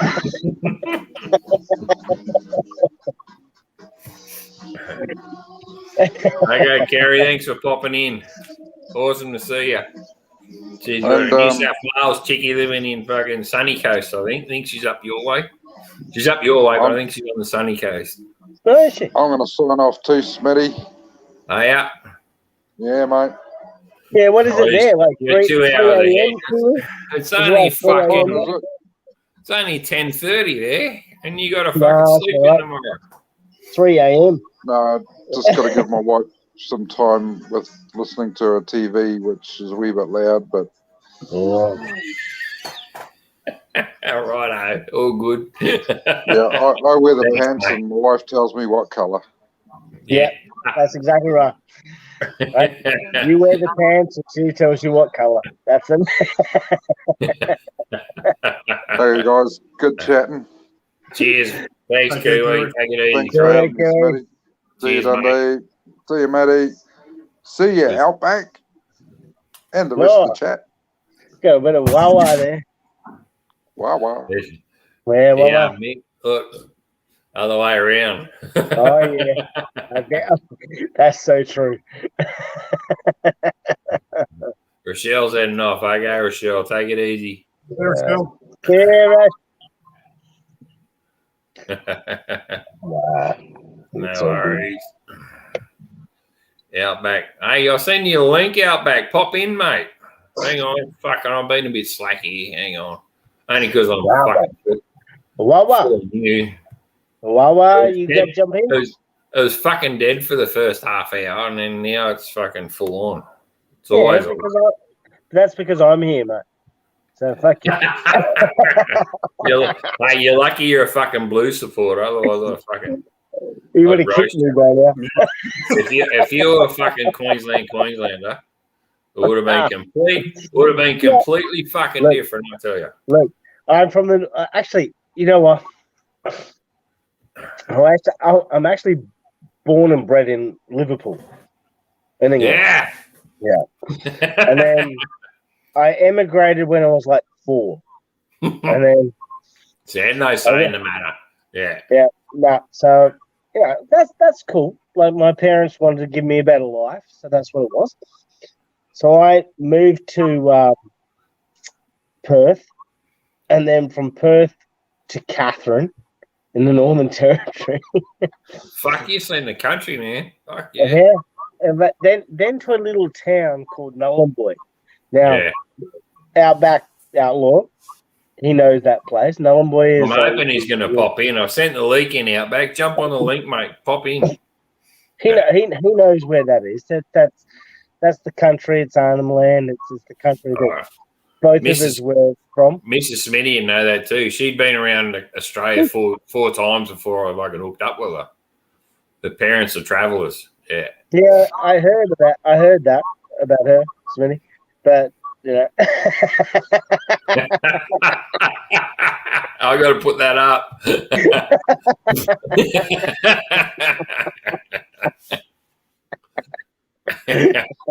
The poo shooters. Yeah. Yeah. So we went up to Nullarbor. My father became the mayor of the town. Really? Yeah. Dead set. Which they didn't call it a mayor. They called it a town administrator. But the easiest way to explain it was mayor. That was the easiest. But the one with the loudest mouth? Yeah, pretty much. It was the chip off the old block. Yeah, 6 foot 4, 6'5". Yeah, right. You win. You win. No, my mum was like 5 foot flat. Yeah. And you can't breed rats from mice. So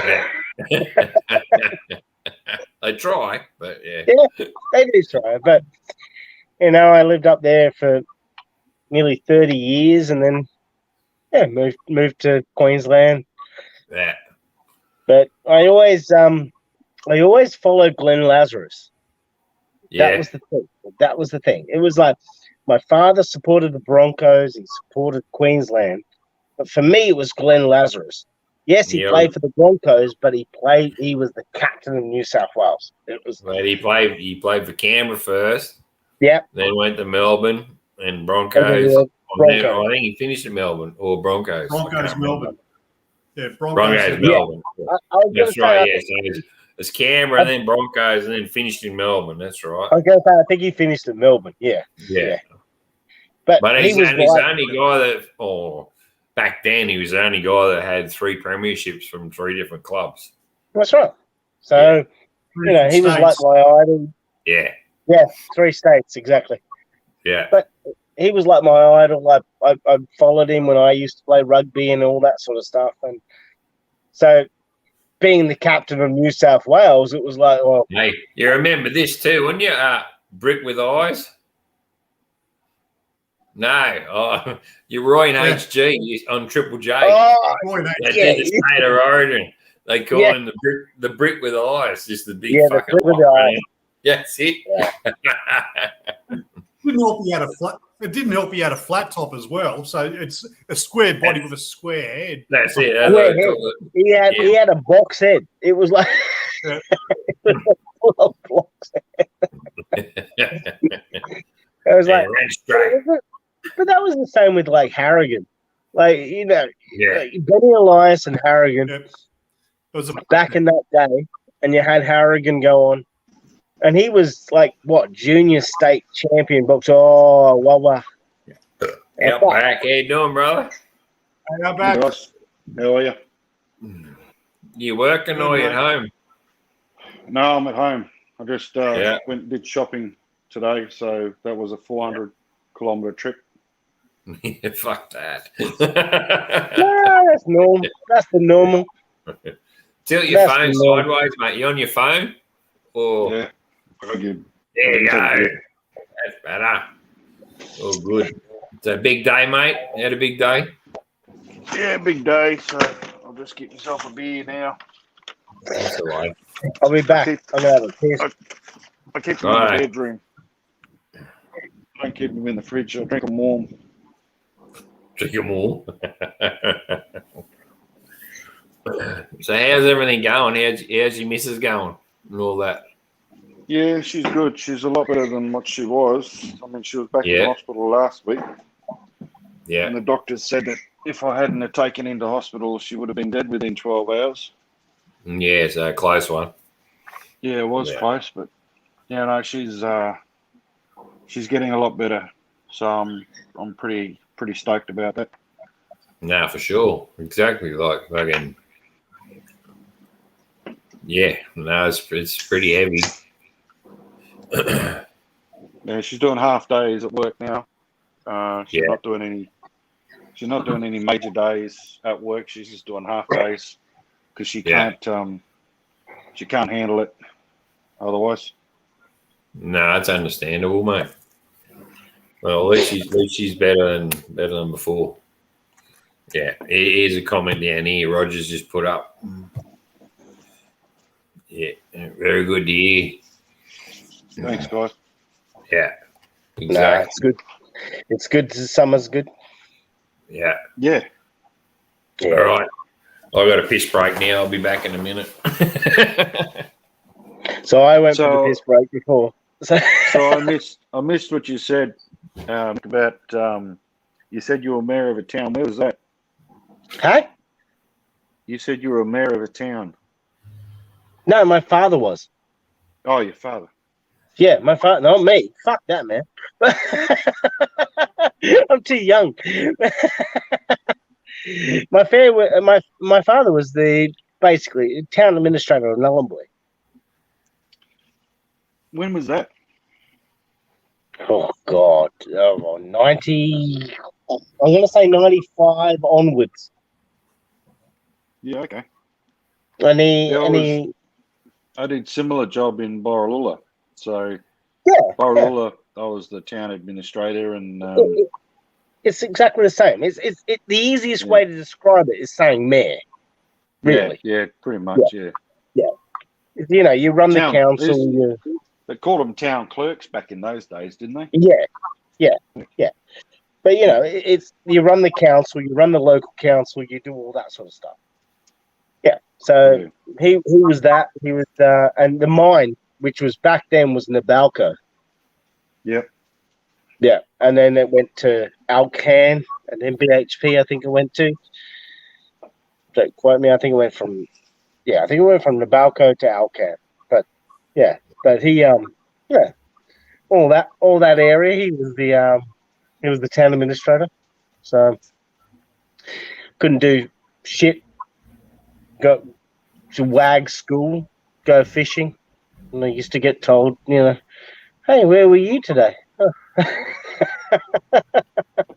Everybody knew him. Yep, exactly. Yeah, and he's the very, very. This is how good it is. So my full name, which is the very first time I've actually put this on here, is Michael Hindle. Okay, the very, very first town administrator for Nullarbor was a guy called Chris Hindle. My father was the 20th, I think he was, and his name is Mike Hindle. Wow.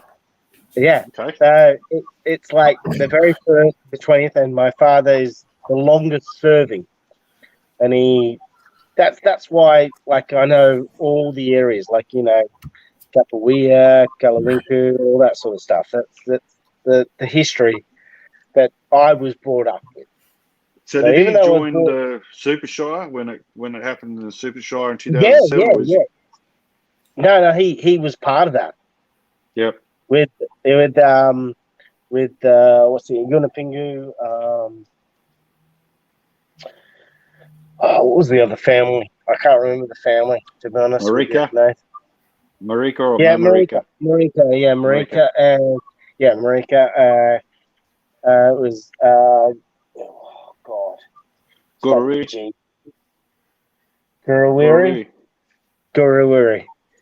Yeah. That's my mob. That's my mob. Yeah, Guruwiri. Yeah, that's you guys. Yeah.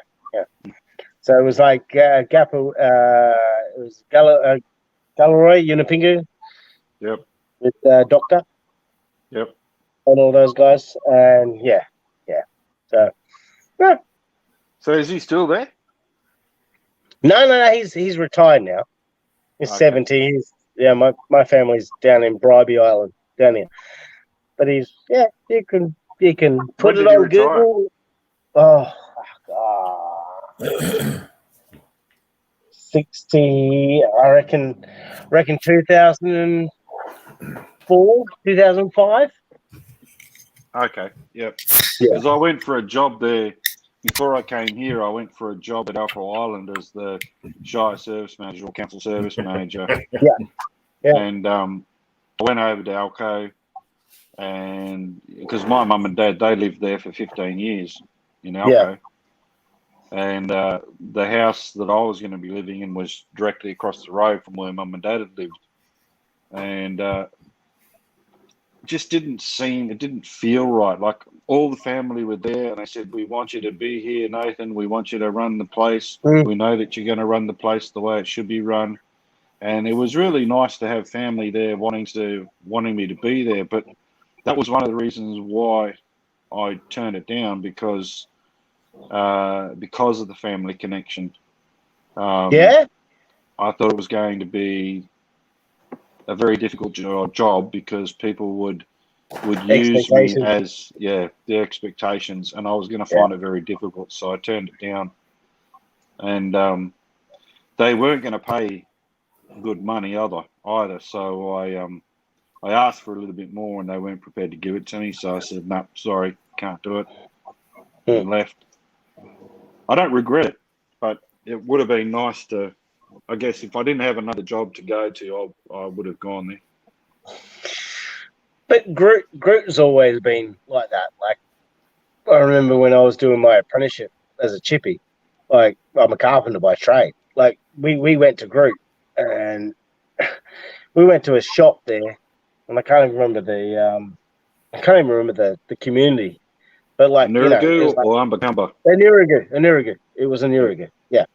And we went to Nurigu, and the shop owner said to me, "We want to replace the glass." because it was smashed. So we replaced the glass. By the time that we drove back from Anuragu back to the airport, it was smashed again. And I was sitting there going, let's just board it up. Like, let's just put some corrugated island. No. I want glass. Well, another sheet of glass on there. Same thing again. Anuragu to the airport. Smashed again. Took three trips before we put corrugated iron on. And the store here, every single window is boarded up. It's got caged mesh over the top of it. You can't see any sun coming into the office, into the store. It's all just lights. We had two brand new doors put in. The two bottom panels got smashed, but we'd actually built a steel slide door that went across the two doors like that. They got the bolt cutters out, snapped the padlocks, pushed the store, smashed the window. So they're all boarded up now. It's an addiction. Some people have got heroin. Some people have got smashing windows. I can tell you now. I can tell you now, and if I can't see if people are talking or anything like that, but Yulungu boy, if you ever get to the opportunity to watch a video or a movie, Yulungu boy, it is the country that both Nate and myself grew up in. It is that is the country, and it's to a T how we were brought up. Am I right? Yeah. Am I right, Nate? Like, I mean, that was how we were brought up. Like, I mean, I may have been from England, but living where I lived, I get a lot of people say to me, travel Australia. No, sorry. I've been in Australia. Where I was brought up is Australia. Yeah. I don't need to see concrete buildings and stuff. Yeah, I mean, where Crocodile Dundee was filmed, that's where we both grew up. So exactly. Yeah. We've seen things that most Australians haven't. I actually knew the real Crocodile Dundee was a guy called Ansel. Yep, and he got shot. Who they did the movie over. Yep. So his name was Rodney Ansel. Yeah. What happened to him out back? I missed that bit. What you said? He got shot. He got shot by the coppers. He did. Oh, did he? He did. Okay. Yeah. And he took down one copper with him. Yeah. Yeah. Correct. Killed another copper. We actually knew him. He was actually a family friend from Catherine. Yeah. So when I used to live in Catherine, he actually was one of the very first people to invent the buffalo catcher on his car. So with the claw on the side of the car where it actually would go bang, catch it. And him and the Northern Territory government had a massive fight for years. And yes, that's exactly where I grew up, Rog. That's exactly how it is. That's there. That's how I named my channel, because I knew Rodney, and he was, I'll say it, he was a bit of a dickhead. He was mad as a cat snake. He was. Exactly. Exactly. And all the people overseas won't know what that saying means, but you go cut a snake in half and find out how mad they are. Exactly. Oh, no, don't do that. OH&S, because you're going to... But he had about 20,000 buffalo on his land, and he owned quite a lot of land up in Adelaide River region. Yeah. And basically the Northern Territory government said to him, fence it. So he paid for a fence, and the Northern Territory government never paid him.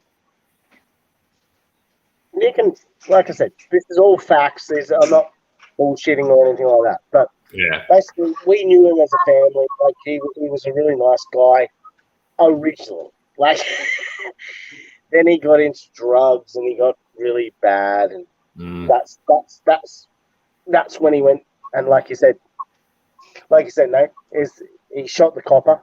He did. But he committed suicide. He really did, because he was a crack shot.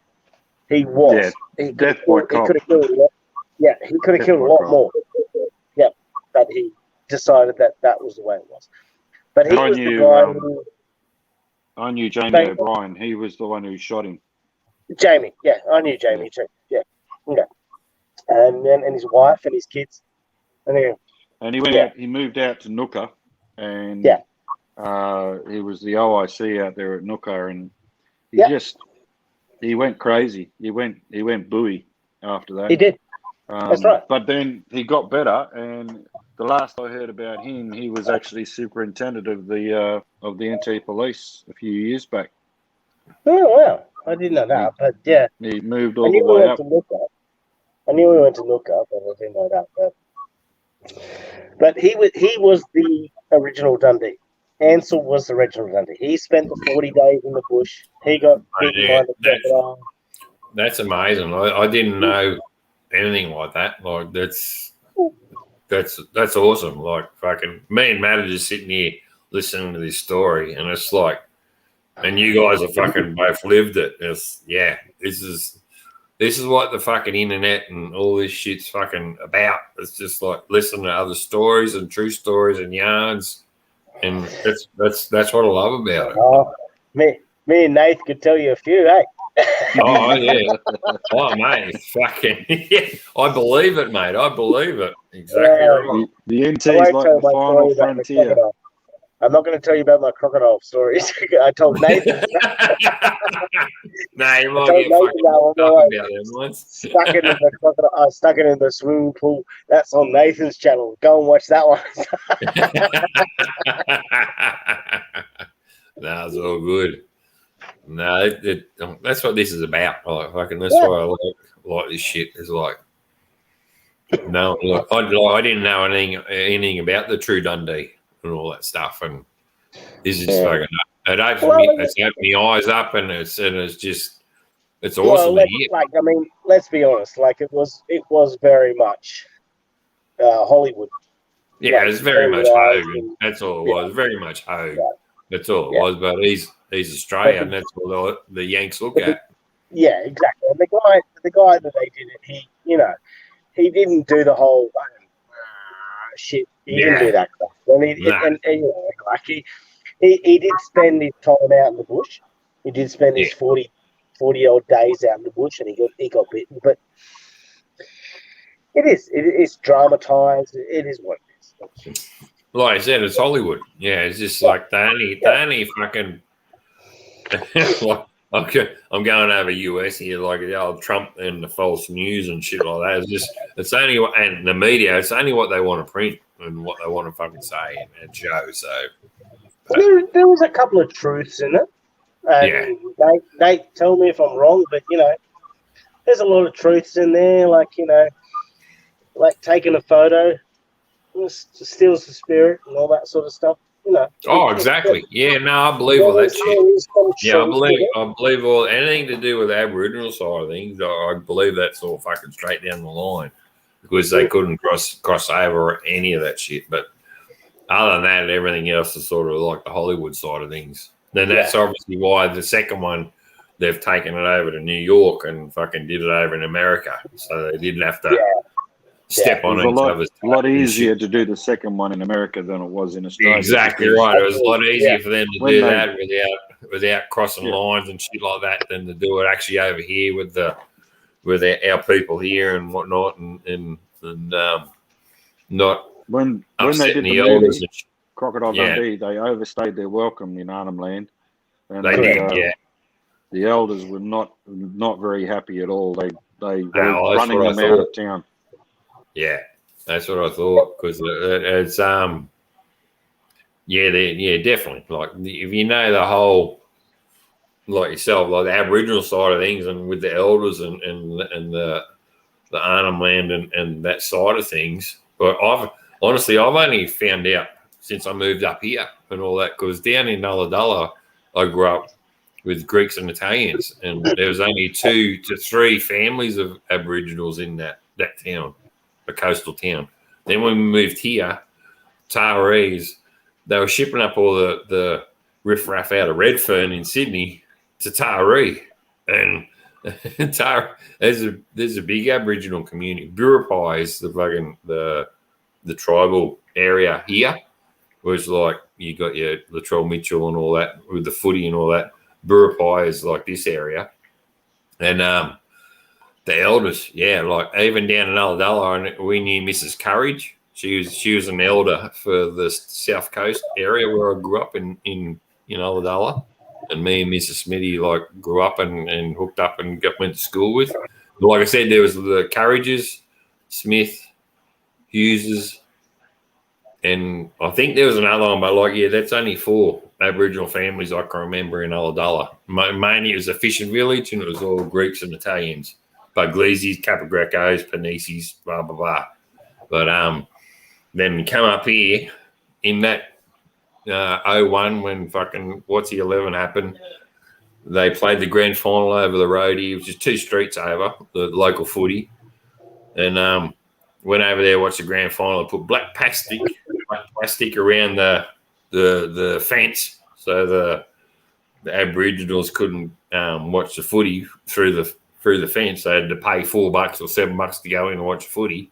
But no, they up on the roof of the high school with their cartons of beer watching the football from the roof of the high school, and I thought that was awesome. Like then, because it's a street over. I walked straight through the high school to the local football oval. Then me and my boys were only 5 and 6 at the time. We're walking back. They go, "Dad, are we all right?" I said, "No, you're all right." And like there's heaps of Aboriginal people on the roof of Chatham High School watching the local football. And that's all it was. They weren't making no harm and everything. And then there was it was an eye-opener from coming from a coastal town where there's only 3 families and mainly it's all Greeks and Italians. Then moving up here in 01, at like probably ought to be about nearly 30 myself, 30 years old, and then thrown into the guts of the whole Aboriginal culture. So I'm a late learner of all this Buripai and everything else where you guys have lived it all. It's there's a difference, Smitty. Yeah. And Nathan will tell me if I'm wrong, but South Indigenous is completely different to North.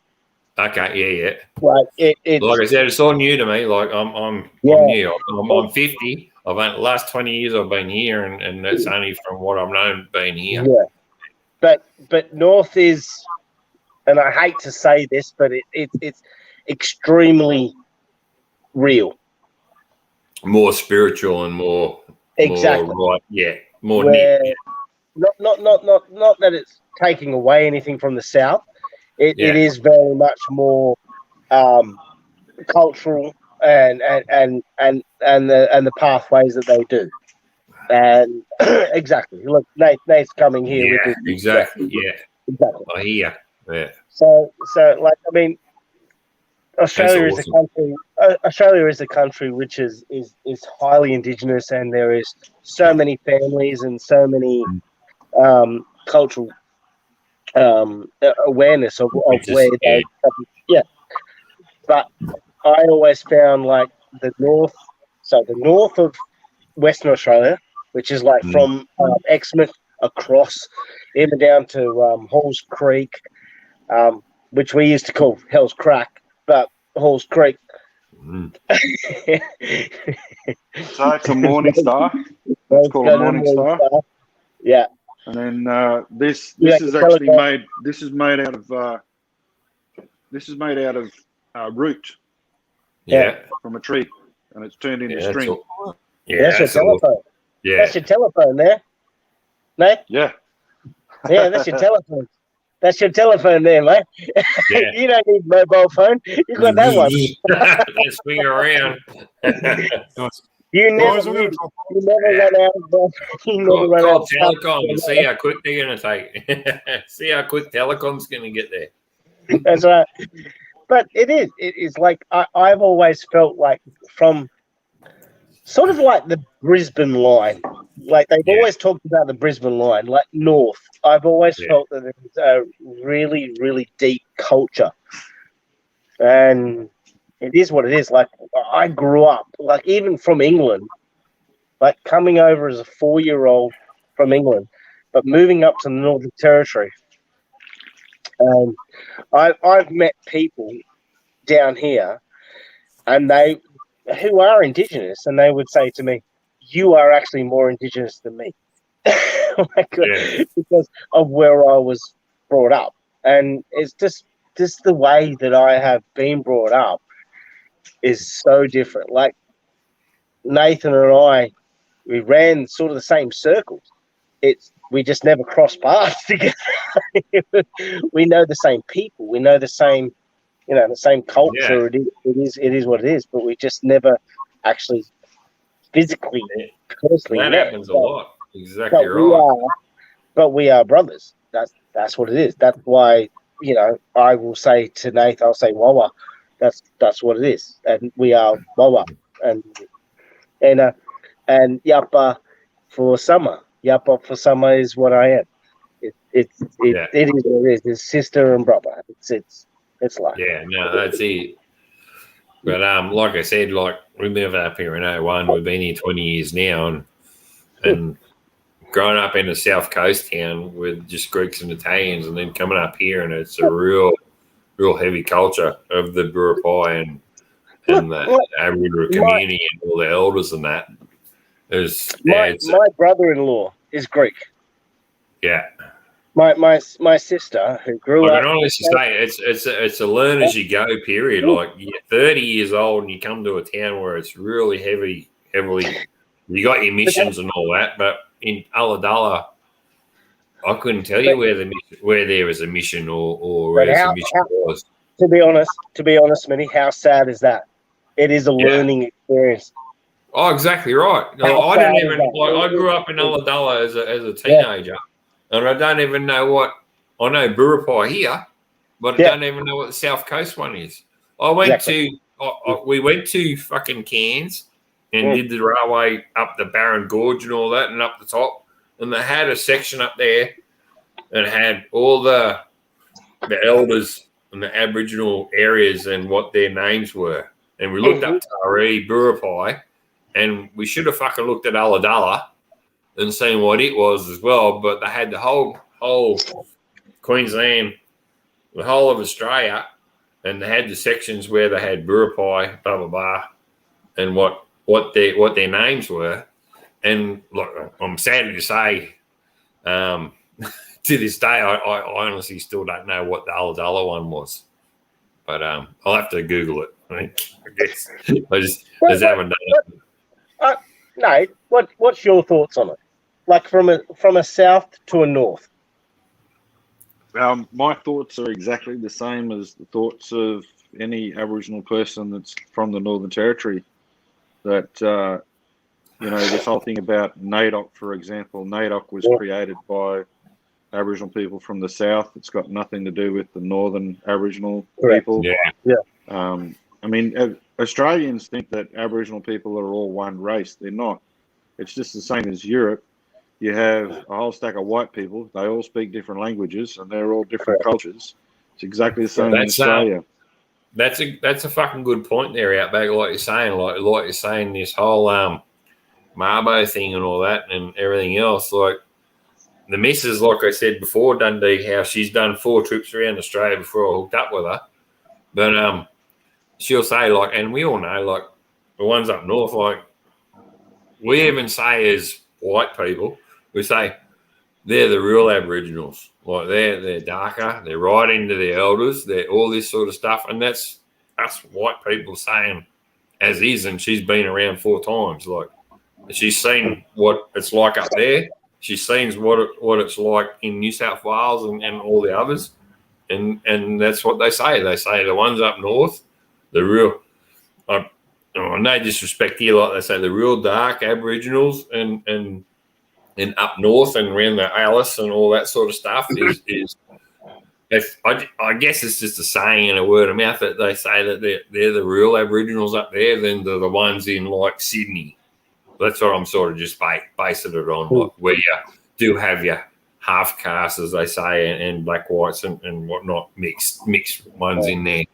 But there's no disrespect to anything. I'm just sort of not it's staying that's fine. I mean, whatever else. I mean, I'm going to assume I'm like you, Dave. Creole is what you talk, like me. Yeah, I speak Creole when I'm around people who speak Creole, but there are Aboriginal people in the Northern Territory and here in Western Australia that will refuse to speak Creole. You either speak English or you speak the language, the local language.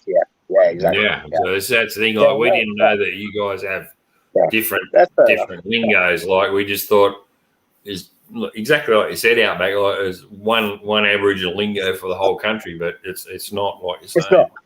It's not. Yeah.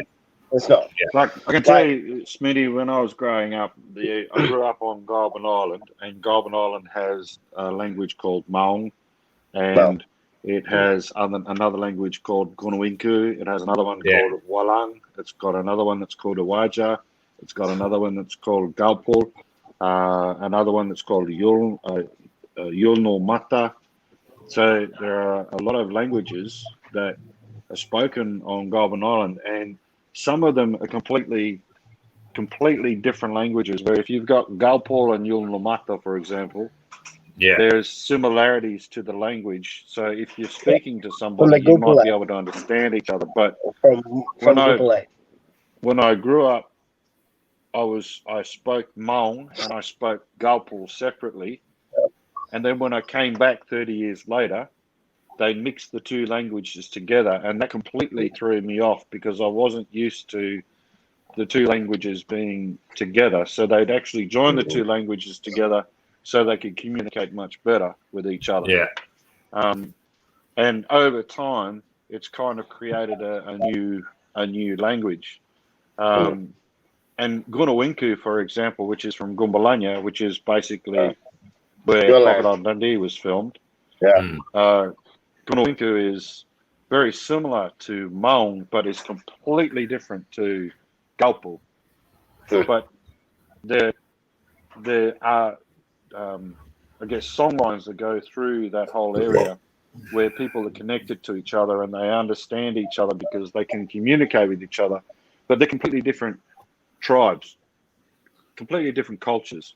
Yeah. You know, a good example is when somebody passes away in West Arnhem Land, they do the ceremony and then they grieve for that person and then they bury them, and it's done very quickly. Whereas in East Arnhem Land, it could be 7 weeks, 8 weeks, 3 months, where they're grieving and you've got to be smoked, and the body's sitting in a shade, and it sits in the shade for 8 weeks, where everybody comes in and they pay their respects to the person in the chat. Sorry, in the chat. But it can take up to weeks to come and see the body as well. The family can take weeks to get there to see the body. That's the thing. That's why they host so long. Is because when my Aboriginal father passed away, before he passed away, Summer and I had a son, and he died, and we had him cremated. And my Aboriginal father said he wanted his grandson to be buried with him when he passed away. So my son is buried in the same coffin as my Aboriginal father. Now, he was the most senior ceremony man in Arnhem Land. So he did a lot of the ceremonies in Arnhem Land, East and Western Arnhem Land. And Summer had to sleep in the shade with the coffin, with my old man, sleep next to the coffin with our baby in a coffin log. And my son Parker and I, we slept outside the shade, and we slept like that for 7 days. Wow. And then we buried him. But before we buried him, we did a special ceremony and placed our son in next to his heart, underneath his arm, and put him in there. And then we buried him into the grave. Wow. So our son is the only white person who's buried on Goulburn Island. And he's the only white person that's been buried with a ceremony man, an Aboriginal ceremony man. So that's caused a lot of drama, a lot of issues. Yeah, that's pretty heavy. That would have been a lot of drama. Caused a lot of drama, but in the end, it turned out okay. Yeah.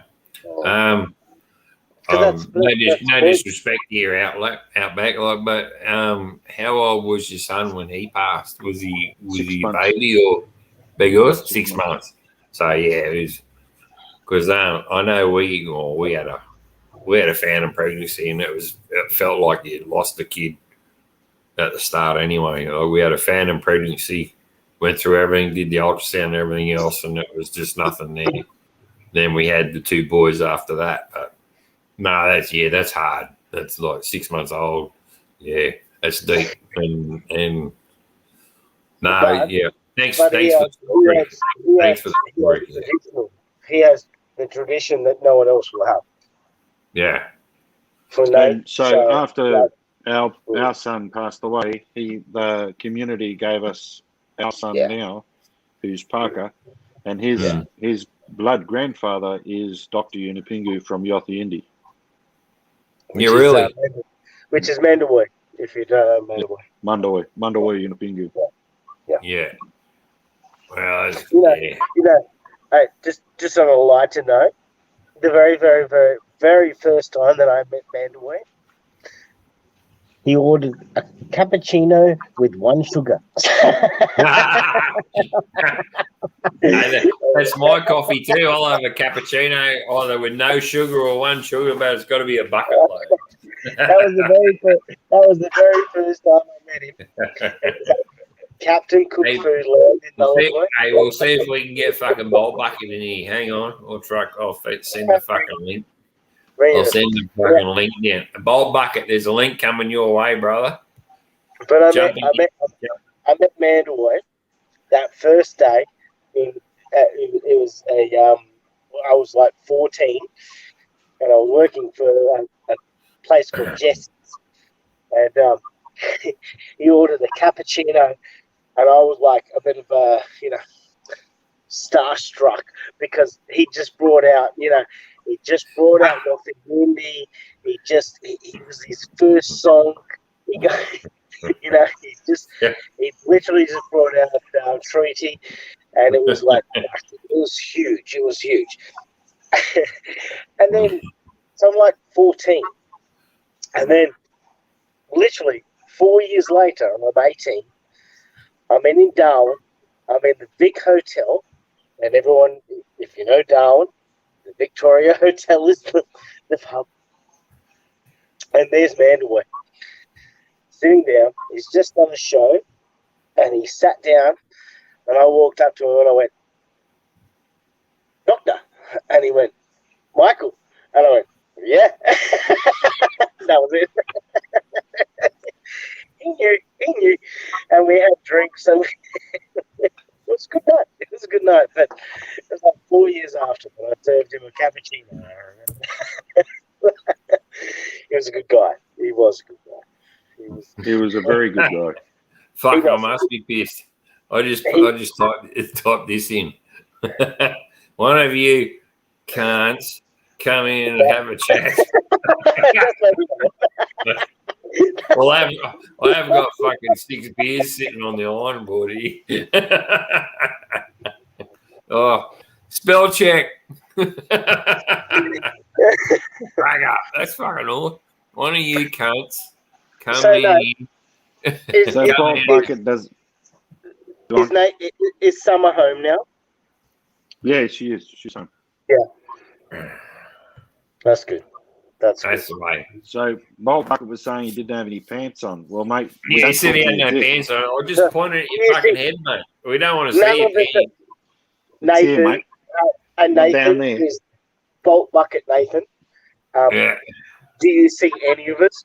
None of us have got pants on. We're all standing here with no pants on. Yeah. Staffy's here licking the ass. No. Even daily commute. I know you're fucking down Kiama way. Jump on that link. Come in, have a chat. It's all good.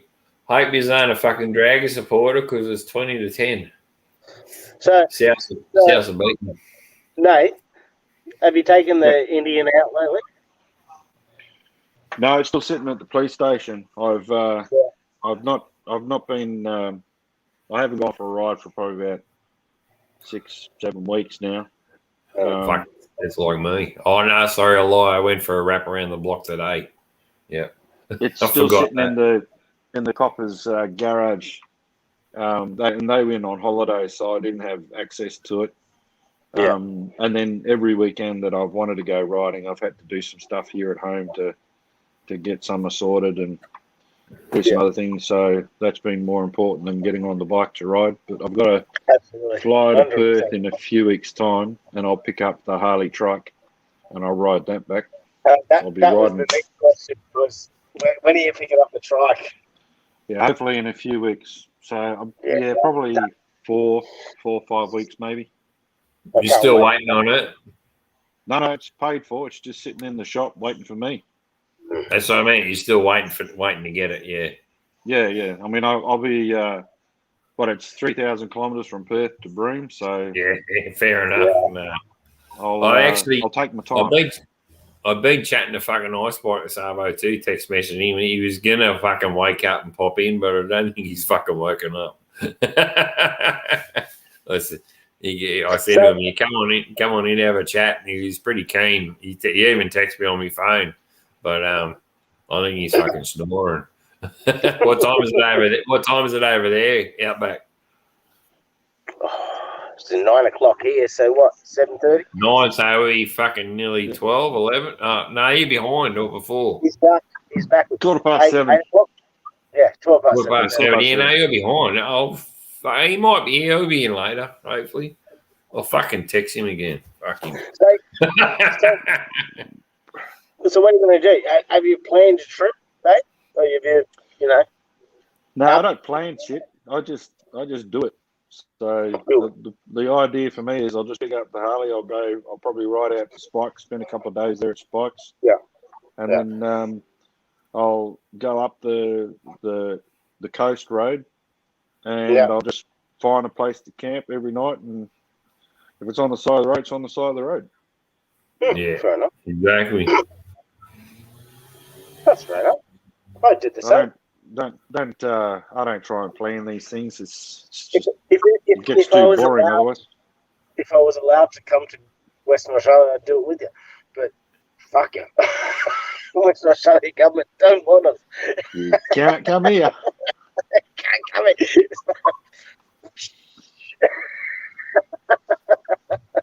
That's it. I just text him, so we'll see what happens. So Outback's in the house, come on in. So we'll see what happens. So Nate, your area of employment, does it go down to Halls Creek? Halls Creek is to the east. Derby, is to the east. Derby. So my area is just in the Dampier Peninsula. But our influence is Western Australia wide. Yeah. So the state government doesn't like me at all. They hate my guts. I bet you do. But how far are you from Timber? Don't bother me. Hey? How far are you from Timber Creek? Timber Creek. Oh, I'm right on the west coast. Closer to Broome.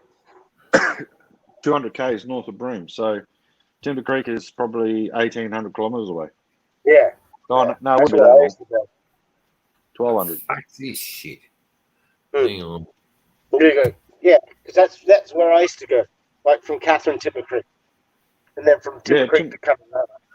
Yeah, Timber Creek in Kununurra. I mean, Bulla, the little community of Bulla. Bulla River with Sarah Henderson and all that. Yep, used to hang around there all the time. Same, mate. Oh, man, we used to go shooting with Sarah. Sarah Henderson and Bonnie. You were Bonnie?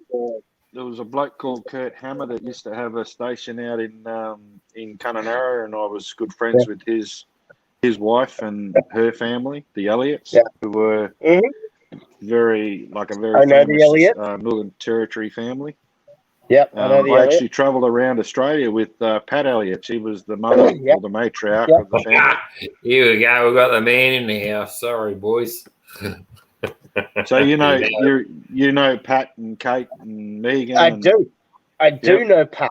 I know Pat Elliott. I do. Do you remember Bonnie? Bonnie? He is. Bonnie Henderson. Sarah's daughter. She used to fly the aeroplane. She did the stunts. Yeah, Tilt your phone sideways, recall bolt it. bucket. Yeah. She was awesome. She was Hey, turn your phone sideways. Other way. Put your fucking what's he on? Bucket. My phone. Yeah, no, turn the fucking put the Turn the rotator phone on. sideways. We'll do it sideways.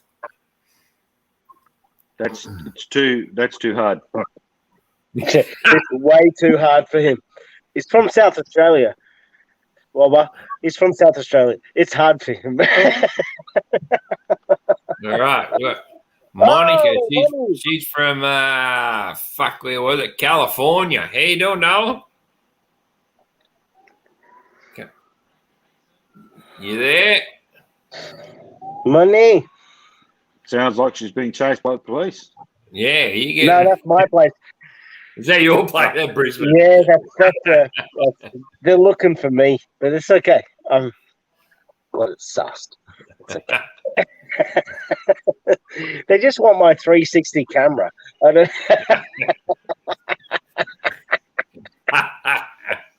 Woo! I was actually wondering if you were going to get on the bike and ride with that. I would have. That was the plan. To be honest, that was actually the plan. But the helmet that my mother, so basically my mother works for an op shop. She's like the president of this op shop. And she just, because you can't resell helmets in Australia, you're not allowed to. It's illegal. So she gets a bunch of helmets in and she just gives them to me. So she just gives me a bunch of helmets. So I do what I want. That's why I did the poker chip, and I'm going to still do the poker chip one. But this one, I thought I'll fucking stick a camera on or just spin the shit out of it. But the strap was snapped, so I would need a whole new strap. So I don't know. But I was prepared to go for a ride. Yeah, Monica. With all right. Well, fuck you. So I was actually sideways. Bolt bucket. Yeah. Where do you go with this? Hang on, No, What's going on? you're sideways. What? There's a button, Nathan. There's a button that says turn phone sideways. You don't have an iPhone, do you? Ah, mine doesn't say that shit. It's got like cam, mic, and then What kind there's of nothing phone about you got? Samsung. That's What your model? I've got a Samsung. Mine's not a problem. Right. Samsung starts with SA, so South Australia. South Australia, Mung. South Australia, Mung. Hey, man. You're not going to nobody's on the memory, Anna.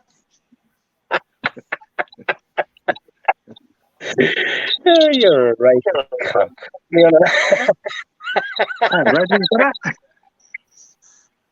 You're not going to turkeys?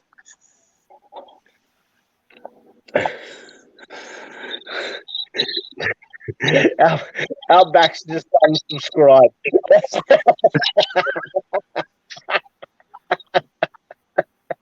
My uncle who passed away recently, grew up in Meningie, around all the Aborigines up there.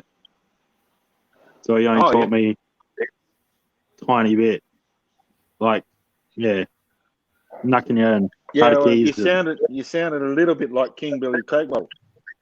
Yeah, I was going to say, he sounded like King Billy. You ever seen the mud crab? Mud crab? Come from fisheries, the man from fisheries come for a swim. Come for a swim, King Billy Coke bottle was my favourite. Awesome. King Billy Coke bottle. He was actually born in Norway. He was Dutch. Yeah. Netherlands. Yeah. I knew he Immigrated was to Dutch. Australia, and immigrated to Australia, and he used to paint himself up like an Aboriginal, so he was very irreverent. But he did it so well. He spoke so well. He was just classic. He was my cousin Morton. Yep. And he go to the Cousin pub. Morton. And Ginny, goes, quick, was it Ginny? Yeah, Was Jimmy. it Ginny? Jimmy. No, Then he Ginny. goes, Ginny, as in it was Ginny. Gin. Ginny was Jim. the girlfriend. Yeah. But he would get the pub and he would go, quick, give me a beer before it started. He'd give me a beer. And he'd go, quick, give me another beer before it started. Bartender gives me another beer. And he goes, quick, fucker, give me another beer before it starts. And he go, fuck yeah, get another beer.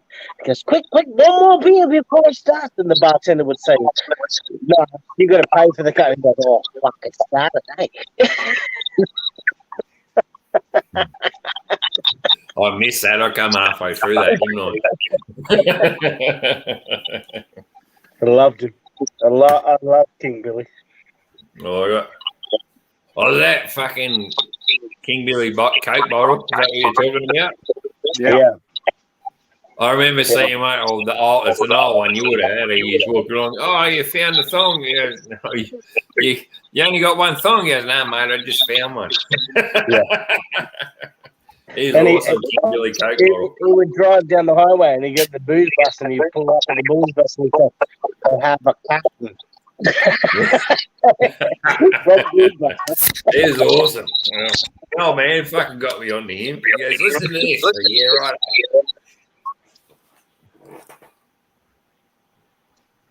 He was a good guy. Are you using just internet or are you using Chrome? What are you doing for this on your phone, Mick? So far I'm using the Samsung whatever. I clicked the link that Smitty gave me and off it went. There's nothing on here for mine saying to like. I've got down the bottom like for cam and mic settings, but it's not doing anything.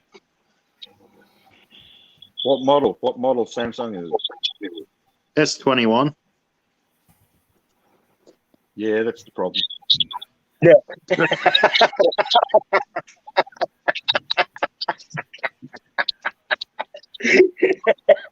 You could have said S27 and it would have been the problem. You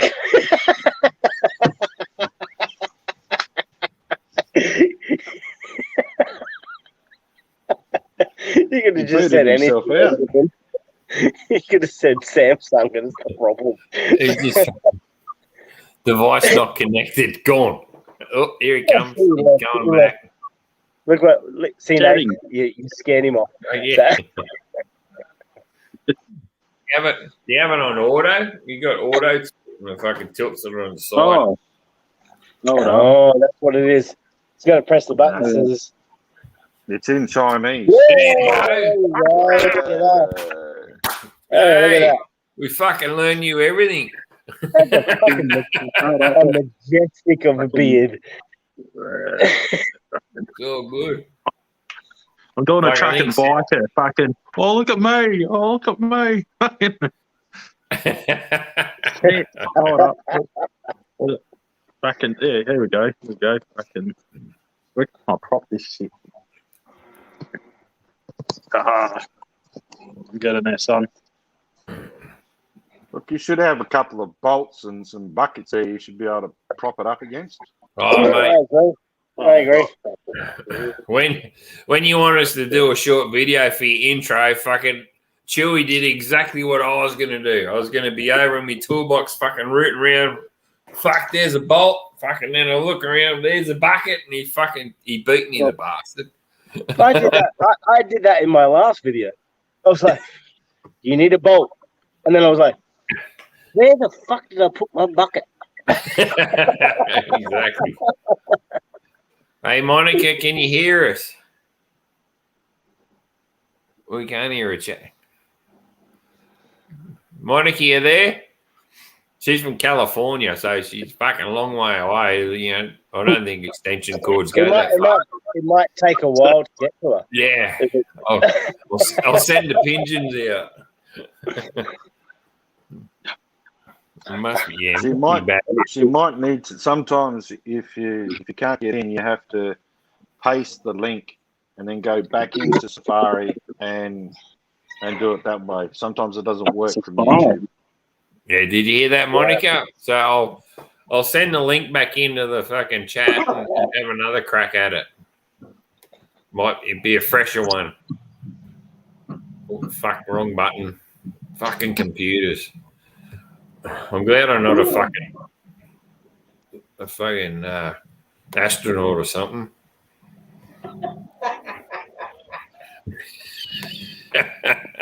What are you fucking laughing at?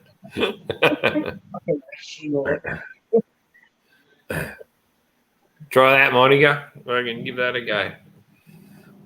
Dundee's gone all grey. What has he done? Well, But nah, Chewy's intro, that was fucking awesome. You know, he's crashing through the fucking the flower, the glass house out the back, and then he's in the shed, and then he's fucking gone to the other one, and he's a cracker. He's fucking and music. Fuck, me and him have got the same taste in music. Fucking spot on, and then so much the same, and skating and all that. It's awesome. So, Outback, when's your next video coming? Don't know, mate. Don't know. I've kind of taken a little bit of a rest from doing the vids. I did the last Spark Chair one. Yeah. I was thinking of doing a video today, but just didn't. My head wasn't in it. Mm-hmm. So I really just want to get out on the bike, but I don't really want to do a video when I do the bike. I just want to ride and not worry about doing videos. Yeah, fair enough. Yeah. What about when you get the trike? When I get the trike, I'll do videos for that. So hopefully I'll be able to upload as I'm going. But we'll see how things happen. But I mean, it's really quite boring because I've only got one road to ride down. I mean, I have to ride 200 kilometers to go to a different road. It's very fucking hard for you, Outback, because we were talking before on our live, and like half hour you're still driving up your fucking driveway. Like you haven't even got the town or anything. Because one of my questions is like, where's your fucking main go-to road? Like the one where you got a quick half hour where you want to jump on your bike and go.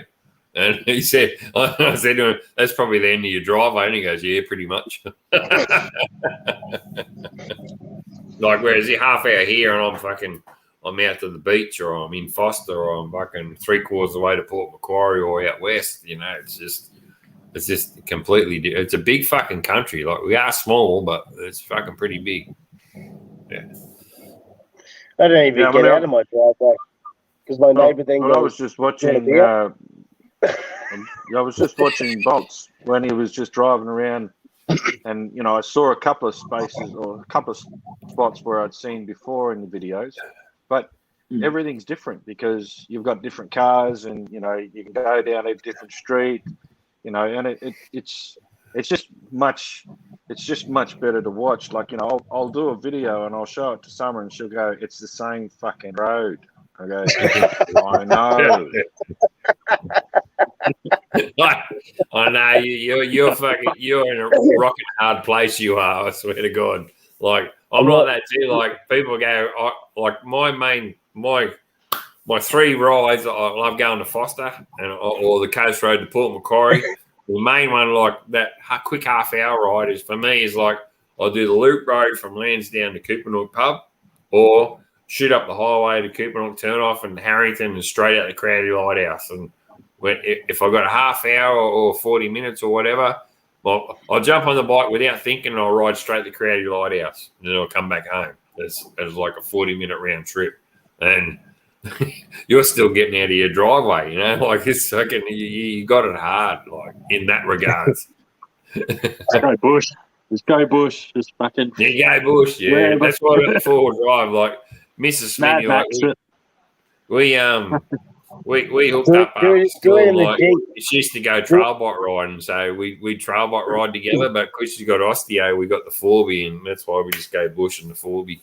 And that's why I'm trying to mix it all up evenly. I got so much fucking four-wheel drive footage, I tell you, but I got to crack down about a week or two on trucking and get some done. Yeah, I've got to put new shockies on my on the Jeep, so I can't really take it You out. should be able to hear me now. Drove to Broome. Yeah, We can hear you now. Monica Can you hear from me now? Can you hear me now? Yeah, we can hear you now. What was that? We can't hear you. What'd you say? Awesome. Perseverance. Killed the cat. Yeah, Or, no, I realized that my mic curiosity wasn't killed. working, and I don't know. I had to go all the way back out and come all the way back in. I don't know. Crazy. That's the way. Awesome. Thanks very Well, much for cheers, popping mate. in and Cheers so persevering much. with the challenge of getting in to this boys Well, club. I mean, I haven't been on panel and on my phone in a long time. I said I should be able to still come on my phone. So anyway, Yeah. cheers. What are you all drinking? What are you all drinking? I had that problem of coming on my phone before. But I gotta stop sending those photos and shit. no, man. Yeah, couple. I'll put my shirt in the next photo I'll send you, mate. Tilly's new. That's the blues. I got 7 up there on the ironing board. I better hide them before the missus sees it. But anyway, it's all good. I rocked in the other day with 2 cartons. It was like fucking 60 cans. And unfortunately, a fella at work, he passed away on Wednesday, and that's why I bought the fucking 60 cans. Then I went to work. Sorry. The next day, I said, how many cans you got left? I got about 40. So I did knock off a fair few that night, like all of us did. And, no, it was pretty good. So, yeah, on the cards. Challenges accepted. How you guys going over there with the whole COVID situation? Are you guys all vaccinated and locked down, or are you all sweet now? Where'd you go?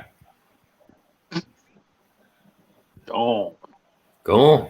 Fuck. Well, we're pretty good over here, Smitty, in Queensland. It's it's sunny and There shady. she is. Queensland, you can't come over the border. Yeah, how you guys going over there with COVID? Your mic working? Is my mic working? Oh, there I am. Yeah, it is again. It dropped It's okay. dropped out there a minute ago.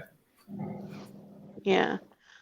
Now I can hear you. I'm all vaccinated. I'm completely vaccinated, and I wear a mask everywhere just because I have young nieces and nephews. And not so much. We're not in lockdown or anything, but we've always had very strict mask guidelines in California. So.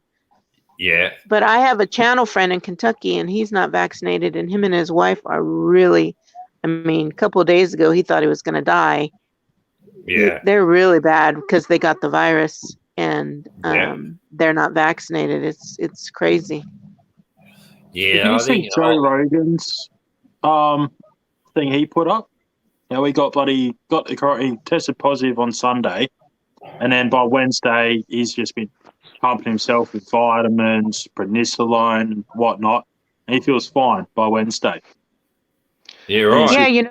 It's fucking. I We're think all it's just on the news and stuff as well. makeup, so we're all gonna. There's so many people with so many different reactions. So yeah, exactly. Yeah. Exactly.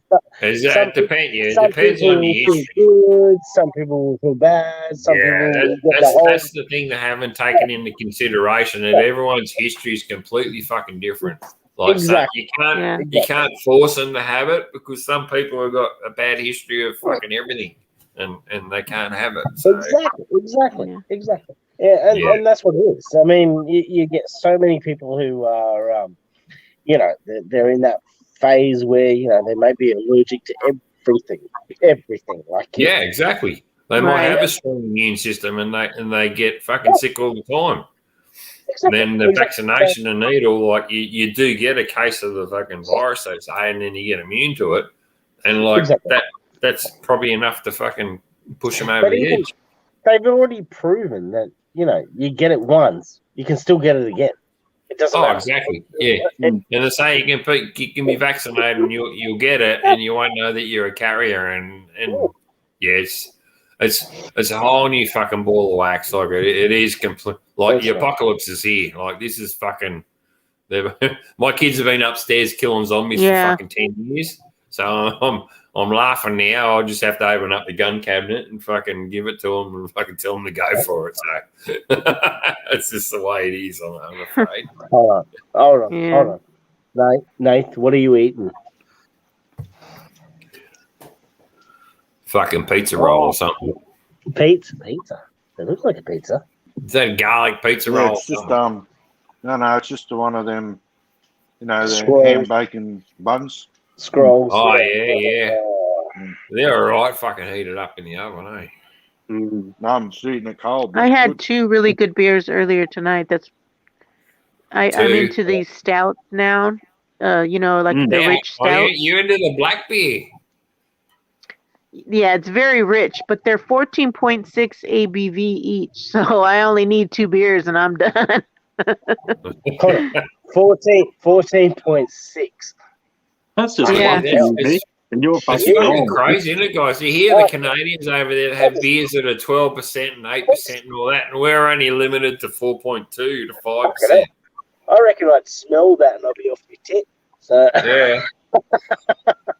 Like they say we can drink and we can, but like fucking when they're up to 12 and so home brews are like 13%. Like we used to knock off fucking 3 long brew, and that was a good challenge at the time. But put it like this, Smitty. Like okay, I buy a 30 packet of 4X. Okay, they're 3.5%. They're mid strength. They are mid strength. Yeah, but I'll drink 18 to 20 of them, and a night, and that's normal. Yeah. No, I hear what you're saying. I could not drink. When it's mid strength and even light beer, you can drink so much because you're not getting that fucking alcohol in it. But exactly. you drink quicker than the 5.8, and you can only manage 3 long necks. Exactly. Can you imagine drinking a 14.8% fucking? Yeah. Monica, you're doing good with 2, darling, because I think we'd probably only knock about 2 off ourselves. Yeah, exactly. I'd be like, and that's coming from hard drinkers. So, like I tell you, we'd probably if anything, we might make 3, but. I've had 3, and people told me stuff I don't even remember I did. I'm all, what? Get you on video and get you on camera. Tell them to send us through. Send us the videos. Get you on the video and have 3. Off you go. Yeah, no, I was with friends. So there's no videos. No. We're saying videos. Not very good friends, then. Yeah, that's what they're telling you, Don. I know, right? It's viral somewhere. I just don't know where. There's a dark web somewhere out there, isn't there? I think I saw you on TikTok last week. That was Tickety talk. Well, be sure to follow me and maybe a fans only page. I'll join that one. That's all good. I've only got one subscriber. I've only got one subscriber for my only fans, and he's in this room. So yeah, I don't do TikTok. I can barely handle my YouTube channel, so. You should chuck some videos up there, or you just get on and just follow people on my channel. Yeah. Yeah, no, I don't do the acrylic paint pouring anymore, but I do a Sunday live stream, which, you guys it's what, almost 5 a.m. Sunday here, now. and it's 10 Yeah. p.m. there. So, but I do a Sunday morning art stream where I do different mixed media now every Sunday. Yeah. So That's all right. yeah. So Cool. I don't Have have you the seen space that? really to do the other painting stuff for a while, but I'll get back into it. Nah, that's all right. Do you follow that Twisted Art lady? She does really good acrylic. She puts a record. I know Sam. Yeah. Her name's Samantha. Yeah. She does some cool stuff. That's pretty cool. Then she does. I mean, if you look at my channel, you can see the videos I've done. I never did them live. I just never, and I have a full-time job. It's a little different, when you work. It was a hobby I did, but I've been actually selling some paintings lately. It's funny. I put the paintings I had available on Facebook, which I am rarely on Facebook, but I had an albums of paintings looking for new homes, and I've had 2 people buy 3 paintings in the last 2 months. I'm like, cool. Hey, that's why. Yeah. I'm after my 4th one, Monica. I'm sorry about that, but All right. Anyway, I've got to head off. But awesome live, Smitty. Thanks, cheers, guys. Mate. We'll have to do it another time again. It took a bit. It was a bit slow to tick off, but once we all got on the stream, it's all good. We kicked on. It was a good one. I've got to head anyway, but I've been on for about 2 hours anyway, so it's probably fair. Yeah, you have, because it took about half hour for it to kick in the gear. So, no, cheers. Thanks for helping out. All right. Nice to meet you. There you go. Nice to meet you. See ya. Bye. So, go on. He's got to go put the kids to bed, I think. Might put his missus to bed. Yeah. Right. Let's hope for the missus. Take it to bed, you say. He got told off last night. Fuck, that was funny. Yeah. He nearly got told off early. He popped on early and then he fucked off again. Hang on, the missus spotted me and he barred out. we're joking around. Oh, fuck, the missus has got me. I just said to my missus. How often you been riding your longboard? What? How often you been riding your longboard? You said it was in the boot of your car the other day. Yeah, tried to get out about 2 weeks ago, but knees and shit were playing up too much then. That's the problem when the rigor mortis sets in. Isn't it? I was like, nah. It's all right, buddy, in a car park, but once you're getting onto along the beach and all that, along the walkway, it's just, it's a bit different kind of feel. You can't get that speed up as much unless you're going downhill, then they can't stop. It's not as quick, or is it too quick? It can get up quick. It's just, when it's more, just kind of flat, just got those little kind of raised bits and all that. Yeah. It's just trying to get it going and whatnot. No, I hear you. When I did that video the other day, I was like, it was probably 20 minutes before I even started recording. I jumped on the board and I was like, fuck, what am I doing? And then I go, I got to do it because we've made the challenge. And it did. And by the end of it, I was keen as mustard. And I still wanted to keep skating. But I was fucking rooted because I'm 50 and I got a beer gut like nothing else. And it's just I haven't got the stamina anymore. Not for skating anyway, I tell you. But I enjoyed it. My skatey's still in the car, but I haven't fucking skated since. But I definitely do want to. I enjoy it. It is like a bike. You jump on it and you just get that groove and vibe and all that going. It's the same as surfing. Actually, we were talking at one of my live streams. You surf and you ride a bike. The same buzz. So your same buzz as catching a good wave and in a tube is exactly the same as jumping on a bike and going riding. But the easiest part is, and you always go the easy part. The easy part is you start that bike and you go for a wrap around the block. I did that today. I started the bike. We're in lockdown, and I started the bike up. I'm going, nah, fuck this. I'm in shorts and thongs. I put my fucking helmet on. I just went around the block and straight home and parked into the garage. Mrs. was walking the dog. She come back. You went for a ride, didn't you? Going, yep. Did you hear me? She goes, yep. I said, no worries. Yeah. I've been working on the car all day, and it was just like, I got to go for a ride. It was only around the block, but third gear was the highest, and even in pluggers and all that. And it was too good a day. It's fucking perfect weather, and we can't go out. So I might do that tomorrow, right around the block.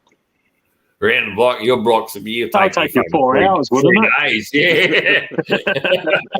3 days around the block. That sounds like a long block. You just have to go down to the driveway and check the mailbox. That's about an hour and a half. Yeah. 2 hours. Yeah. 2 hour round trip. 2 hours to get the fucking driveway. Fuck. All the acreage. But I'm going to jump down. I should get back to bed. Okay, Monica, thanks for me. in, and thanks for persevering and coming in and giving it a go. It's awesome. I know, it's always good to see you, Smitty. Y'all have a good night. Yeah. You guys probably don't have the Labor Day weekend holiday we do Monday, but no, we don't. It's a short weekend. Have a good weekend. We'll do. Thanks, Dale. Take it easy. Bye. Cheers. Yeah, it wouldn't let me change my picture either. This old picture of me. I'm like, no, it wouldn't let me change it. So weird. Really? Anyway. Okay. No worries. I don't know. On my phone, it wouldn't let me change it, but yeah. Okay. I'm glad we Bye, got guys. the mic sorted anyway. Cheers. Yeah. Take care. Thank you.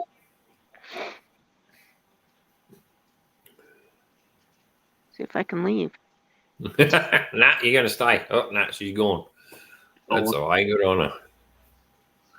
The weather's been shit down here as well lately. Today, we had a couple good days, Wednesday, Thursday. Friday just started to piss down in the morning. Come Good Friday afternoon. Today's just been rooted. It's just been pouring. Yeah, really. Well, Wednesday, Thursday was sort of cloudy and overcast. I had their fucking trackies on and a jumper and all that. And then Friday afternoon was sweet. We knocked off half hour early, so we had a few beers for Darrow, who knocked himself off. Just fucking reminisce of him. Work didn't want to do it because it's a gathering and all that, so we understood that, but we still had a few beers in the fucking car park anyway, fuck them. And then today was good, like fucking perfect. I'm out there working on the car. I put a rubber mat down on top of my drawers so I can just finishing it off in the back a bit better. Yeah. And I wheeled the bike out and fucking started her up, coughed and spluttered the old Evos like they do. Then I cleared it straight, and I'm going, fuck, Mrs. already walking the dog with a girlfriend, with her dog, another staffy, or fuck it, I'm going for a ride. Yeah, shorts, thongs, fucking T-shirt, just fucking put the skull cap on, vroom, round the block. And she come back, you went for a ride, didn't you? He goes, well, it's a bit hard, isn't it? Fucking my bike was in the garage and just parked out in the driveway.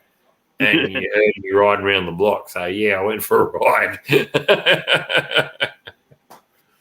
But, fuck, I still want to go for a ride, eh? It's been ages. I managed to get down I had Wednesday and Thursday off during the week, which was good. I managed to get down to Victor Harbour down south. Yeah. About half an hour, 40 minutes. Just took it easy. Just went bloody down that way. Caught up with some guy. Good morning, inmates. Hey, hey, mate, we'll pop a link in the fucking chat, see if we get you on. Fuck, he's awesome, this bloke. He's a submarine fucking dude. Yeah. You get it, mate? You get him, or you fucking cheering it? You're cheering the fucking veteran drive. What's he see? I got it.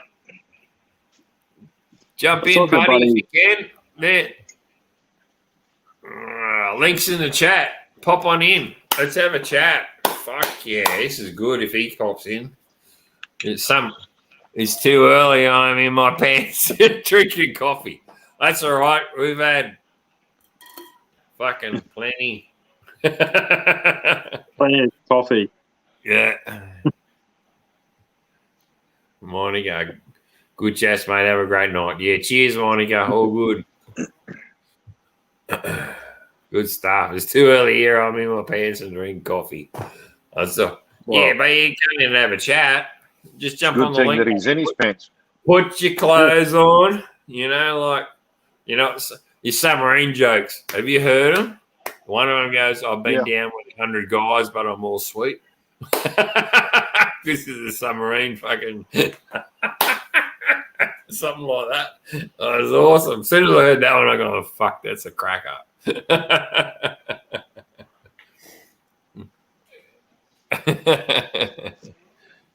He's got another one there. Glad to see you all doing well down under. I hope things are going well for you out back. Yeah, that's exactly right. Thanks, buddy. Yeah. Another one here. It's long back and full steam. Exactly right. That's the other one. Yeah. But I love the other one, man. Like what I just said, like, yeah, I've gone down with 100 men, but I'm all sweet. And that was the next one I liked. Yeah, I'm long, black, and full of semen.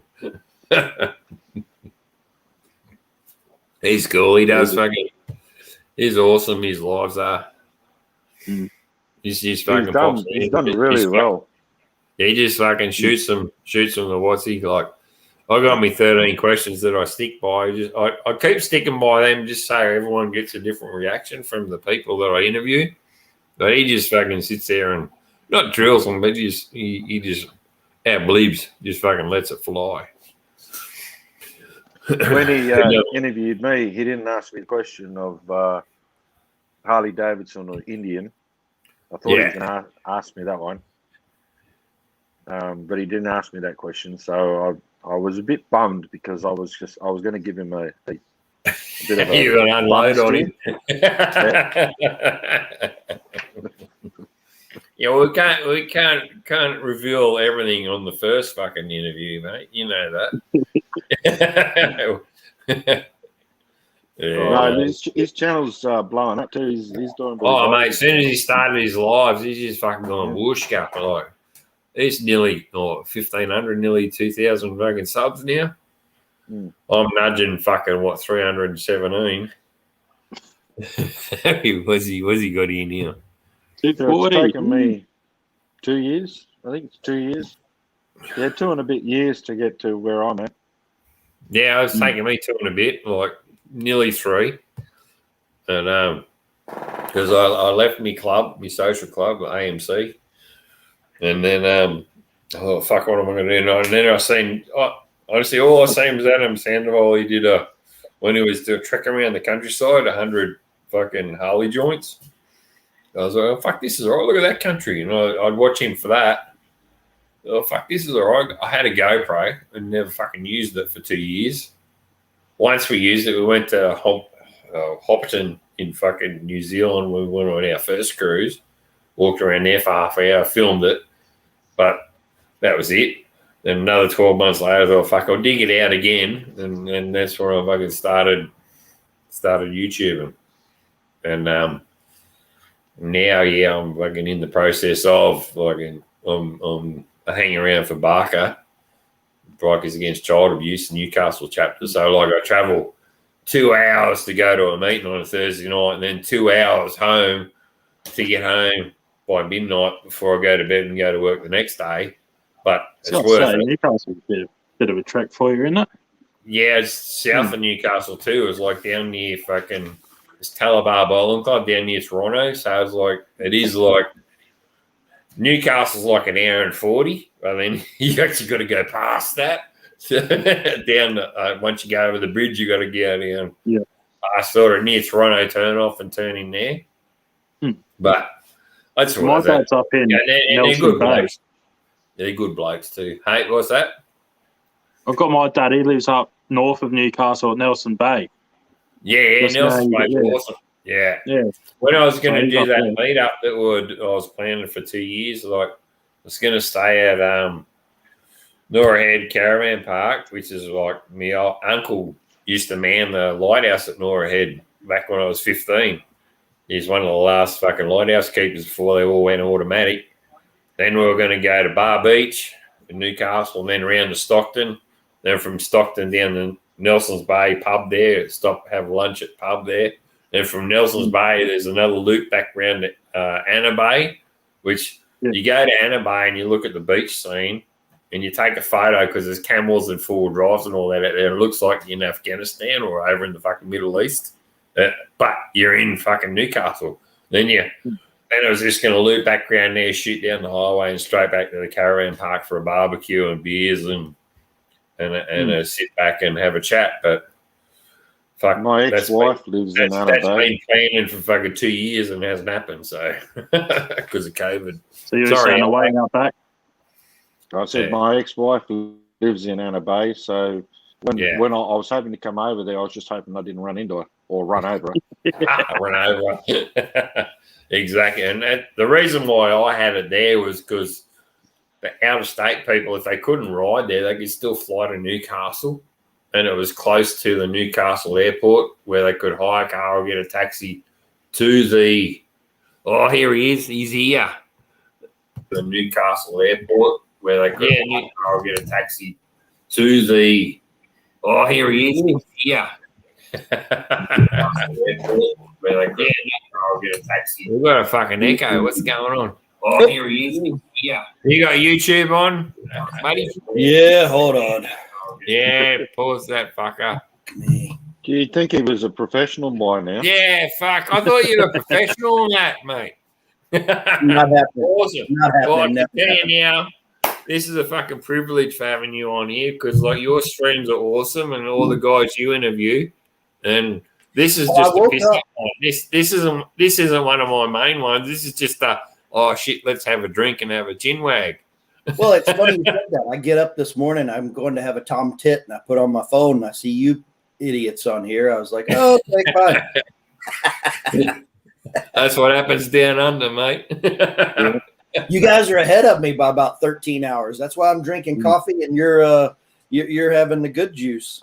Yeah, it's 10 I saw Smitty on live.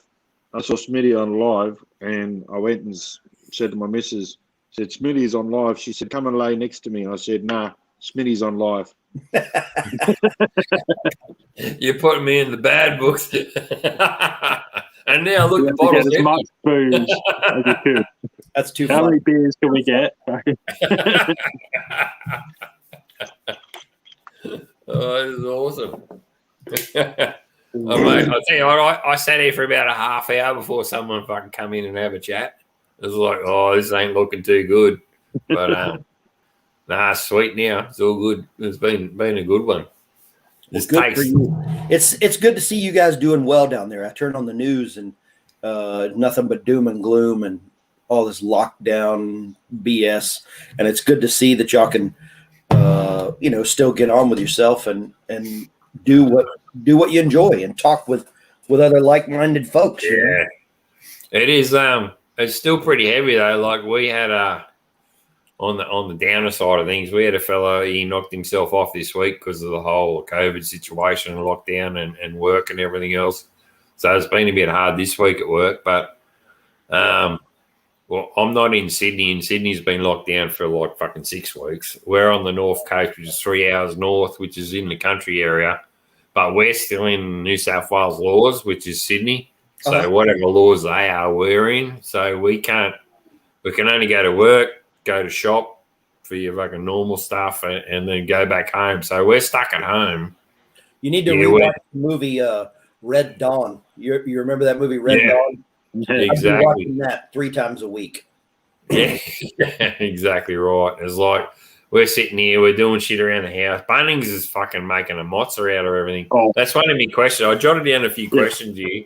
I said one here was like, how much money have you spent at Bunnings since the lockdown? Like, fuck, we just spent $300 today, and that was just to do gardening shit. And I was like, fuck, man, and a bit of maintenance. Like, well, I didn't buy this from Bunnings. I bought this from Red Dot this morning. Oh, yeah, today. So I bought that. Yeah, and I put that together. So that only cost $50. Yeah.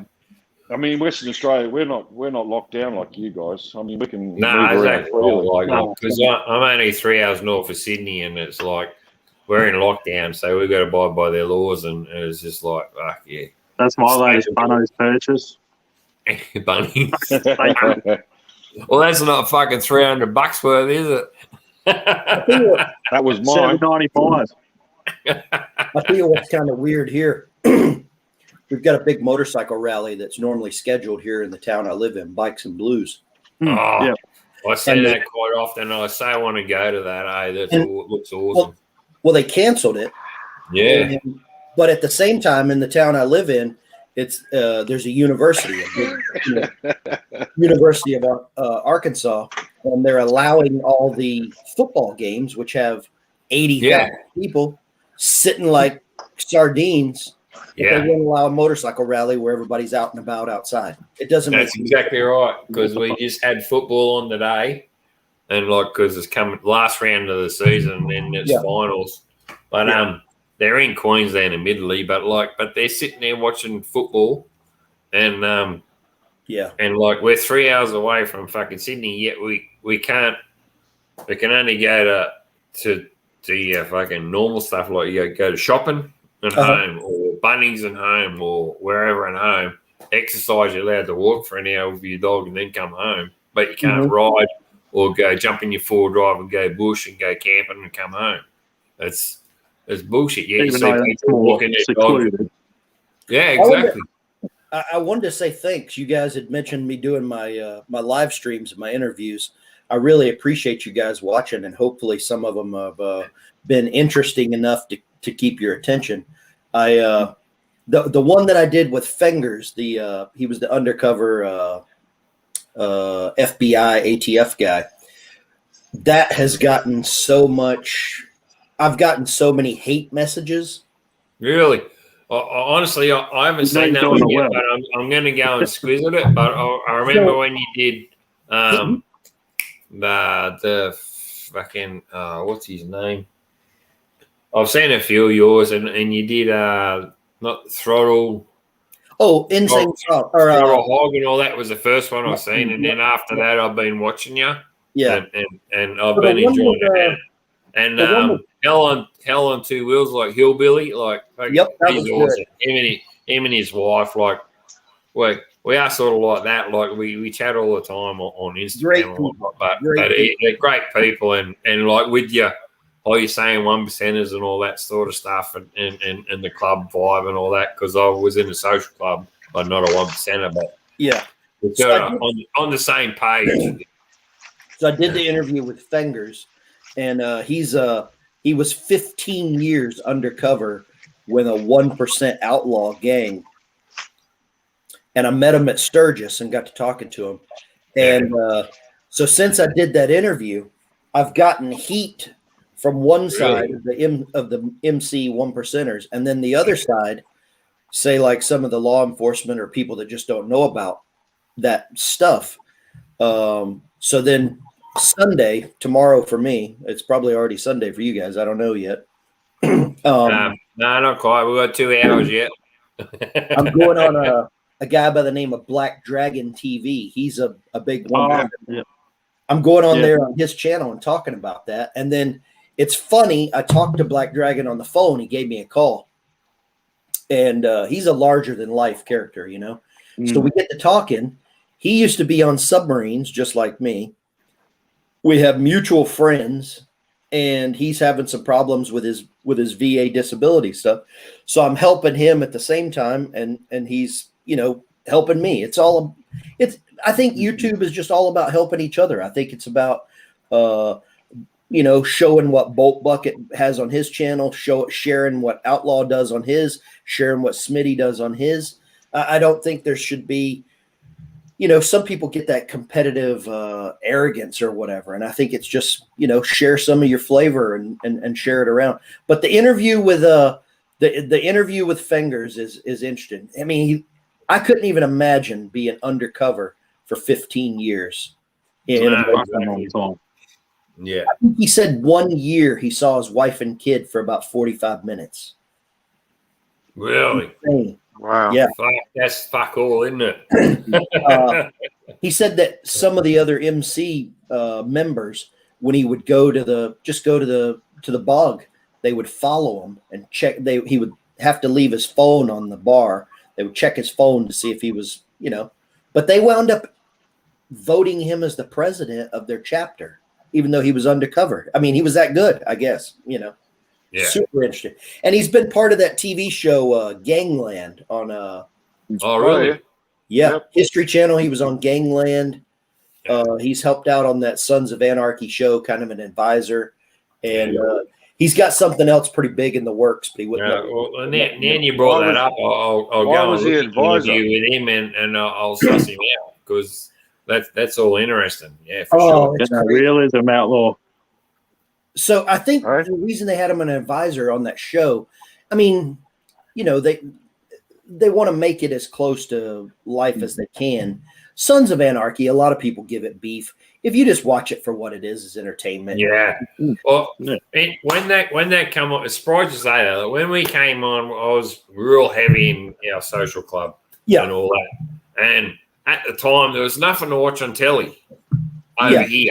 So it's a bit different, probably you guys over there, but here there's nothing to watch on telly. And it was like, oh, there's a new fucking series on, Sons of Anarchy, blah blah blah.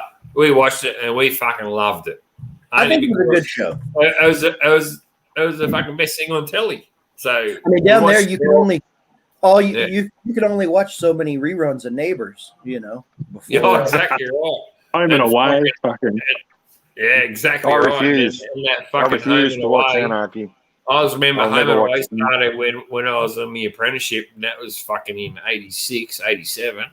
And I watched it for about the first 3 years, and that was it. And it's still fucking going. So, there was an Australian show that I watched whenever I lived in England, and it was about this women's prison. I think it was Wentworth. Lord. Yeah, I think it was Wentworth Prison. Yeah. And that's only just finished this year. Oh, there's about fucking 6-9 series of that too. I've seen the first 3. I love that show. I've seen it. I've seen about the first 3, waste of time. and I only just finished the last one this year, I think. Only because you know anything about the prisons. I don't. I thought it was brilliant. Those women were mean as shit. Yeah, and that was based on an old series that we had here called Prisoner in the 60s and 70s. So Wentworth was actually a step up from that one back in the 60s and 70s. So And it was still a a waste of revamp of that one. That B. Smith was way back in the fucking 60s one. They had the old screw that was there, vinegar tits they called her. Oh, yeah. And she was the real head honcho of the fucking screws, and she'd fucking give all the inmates hell. Yeah. And she's a bit of a dyke and all that as well. So it was all right in there. So Outback's over there like, oh, it's so crap shit. You're gonna have to excuse me, I gotta drain the vein. But for some Yank watching TV, Australian TV, Wentworth Prison was brilliant. It was good. Yeah, and I refuse to watch Anarchy. I'll never watch it. Never. For what? Because I think it's just a Hollywood trumped up way of trying to tell a story about an outlaw biker gang, and for me, I don't think they really have the right to be able to do that. For me, that's a lifestyle, and it should be kept.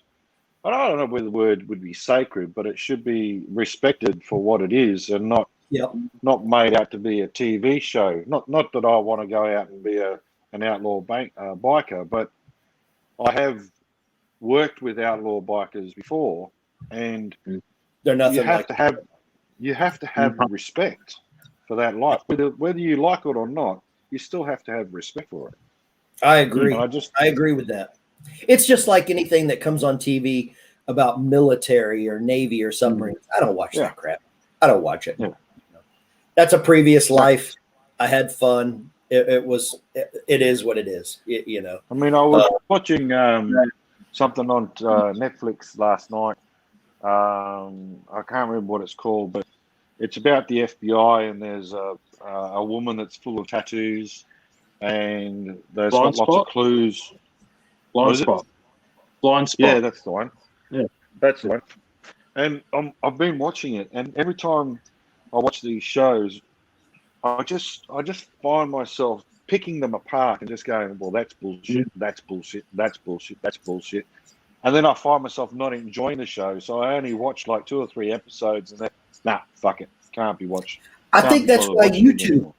I think that's why YouTube and guys, so many channels. I've been very lucky to be one of them. I get real people on.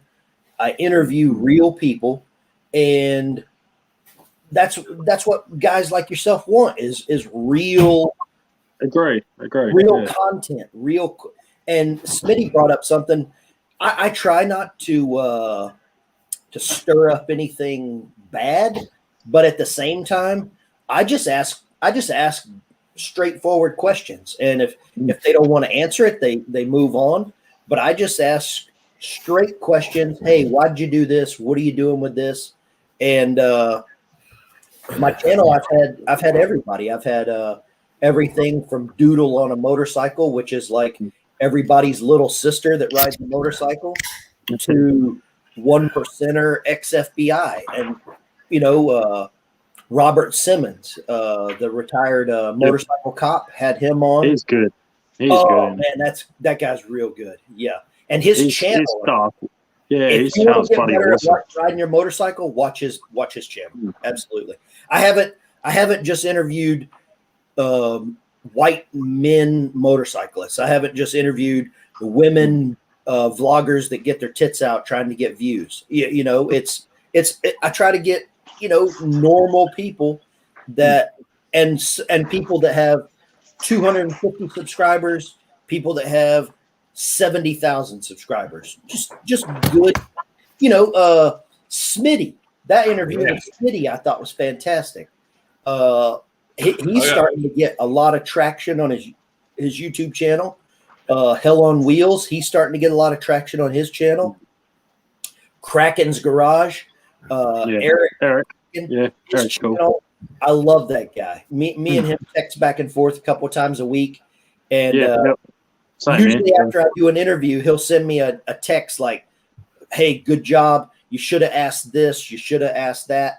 And I appreciate that, like real feedback, And if anybody jumps in and they have a question for whoever's on there, I am never going to filter somebody's question. You know what I mean?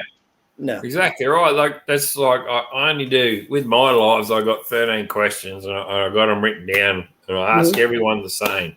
I may add a new question here and there or whatnot, and it's only because I think one question is getting boring, so it's time to change it, and I'll add it to the mix, which I did in my last live with Homebies, and it's to get to know you, like to know the person. Like, okay, what started a YouTube channel, blah, blah, blah. Then I'll go, what's the most mischievous thing you did as a teenager that your parents don't know about? That's number 5 or 6. And then there's another one saying, what's on your bucket list? And it just throws around. And, okay, what celebrity you wouldn't kick out of bed if she farted and shit like that? It mixes it up and it shows you that person. And if they don't answer them truthfully, then obviously they're fake type of thing. But that's not the reason I did that. But it's like mainly to know the person. If you like that person, then you'll go and follow them. So that's the reason I do my life that way. For me, everybody that I've had on has something or some connection to motorcycles. Yeah. And for me, it just shows that you can be a dentist, a doctor, a builder. You can be anything. You've got a connection to a motorcycle. And sometimes when they come on, it takes us 15, 20 minutes to actually start talking to motorcycles. When I had Outback on, it took us 15, 20 minutes before we brought up that you ride a girl's bike, Indian. Oh, exactly. It took us a while to do that. But I mean, it's more about the individual. I don't care what motorcycle you ride. I don't care what kind, what brand.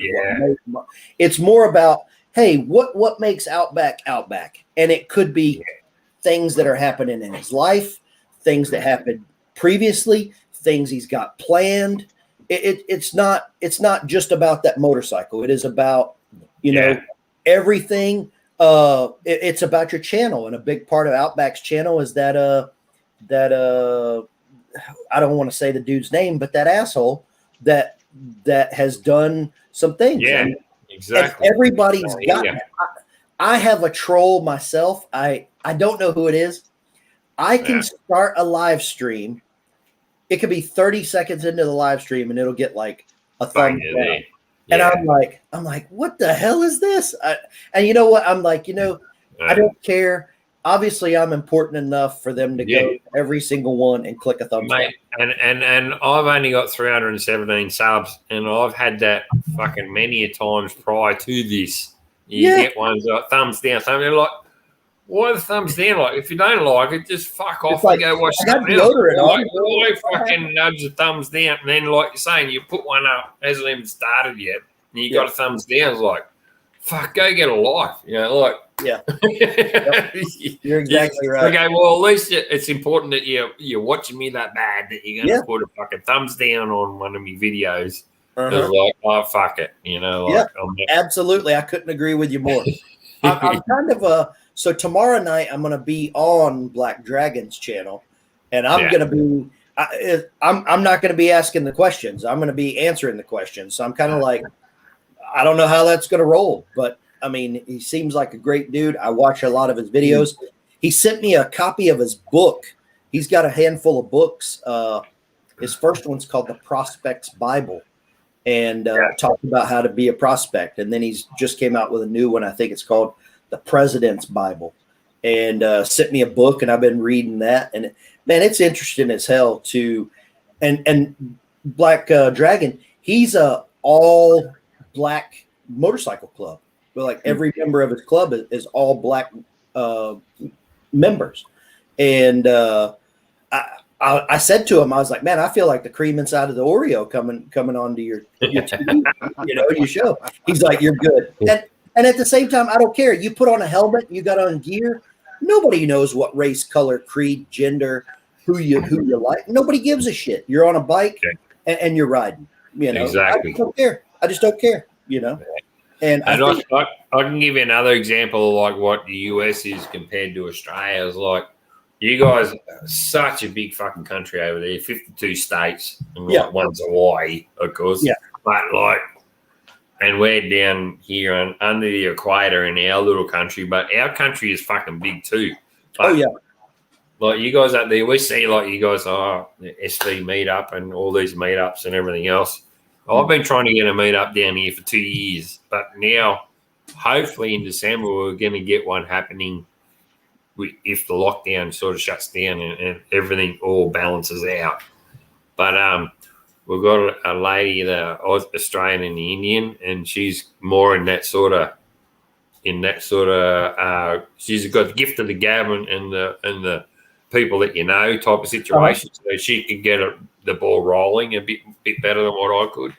But so we've got a target of the 4th of December where we're all going to meet up and go to this place out bush, out west in the mountains. It's called Grey Gums Cafe, and it's Putty Road all the way. I think it's 2 hours from Sydney, out west in the mountains, away from everyone. And the cafe will be open till 4, and then they'll shut it down.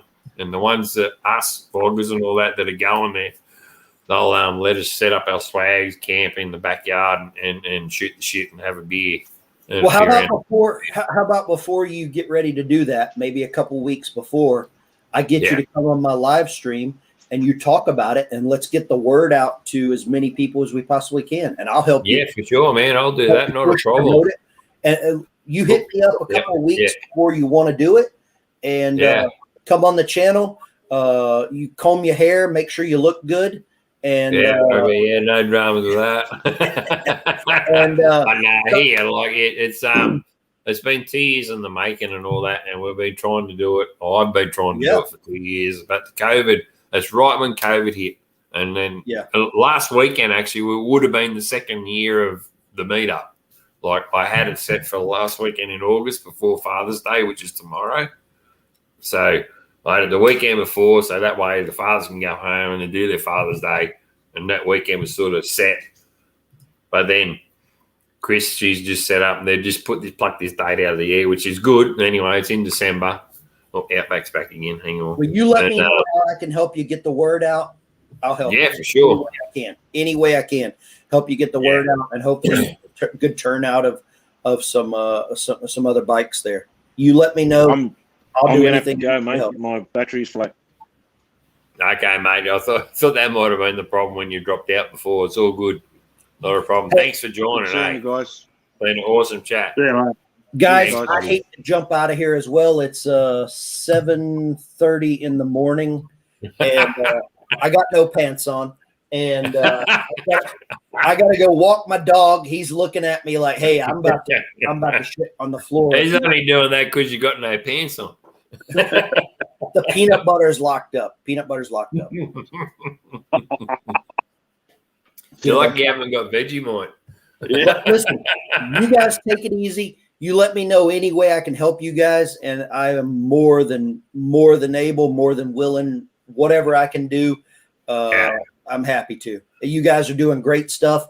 You've endured a hell of a lot, and that's what Aussies do. You guys just put your head down and get after it, and that's commendable. Commendable.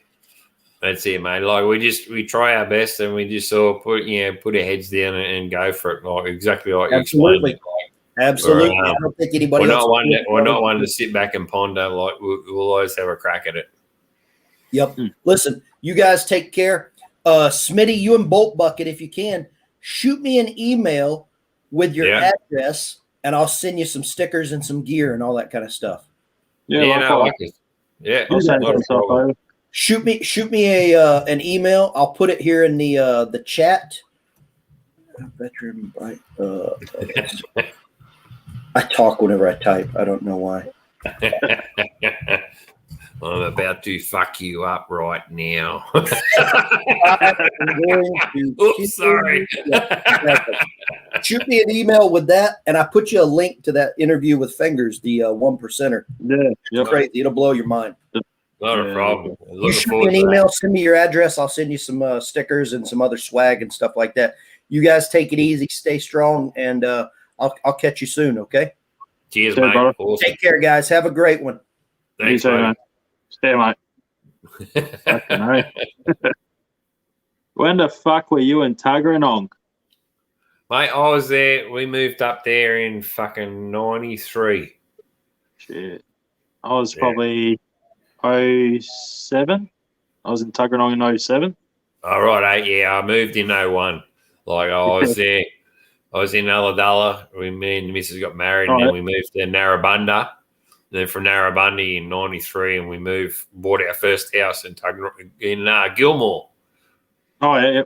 Gilmore, Tuggeranong. And I used to drink at the Chisholm Tavern. Yeah, I used to go down to, I was in Banks, living in Banks. Yeah. Worked in Tuggeranong at the Super Cheap there. And over to the Tuggers Tavern and all that. Yeah, Platform 3. Remember that one? Platform 3? No.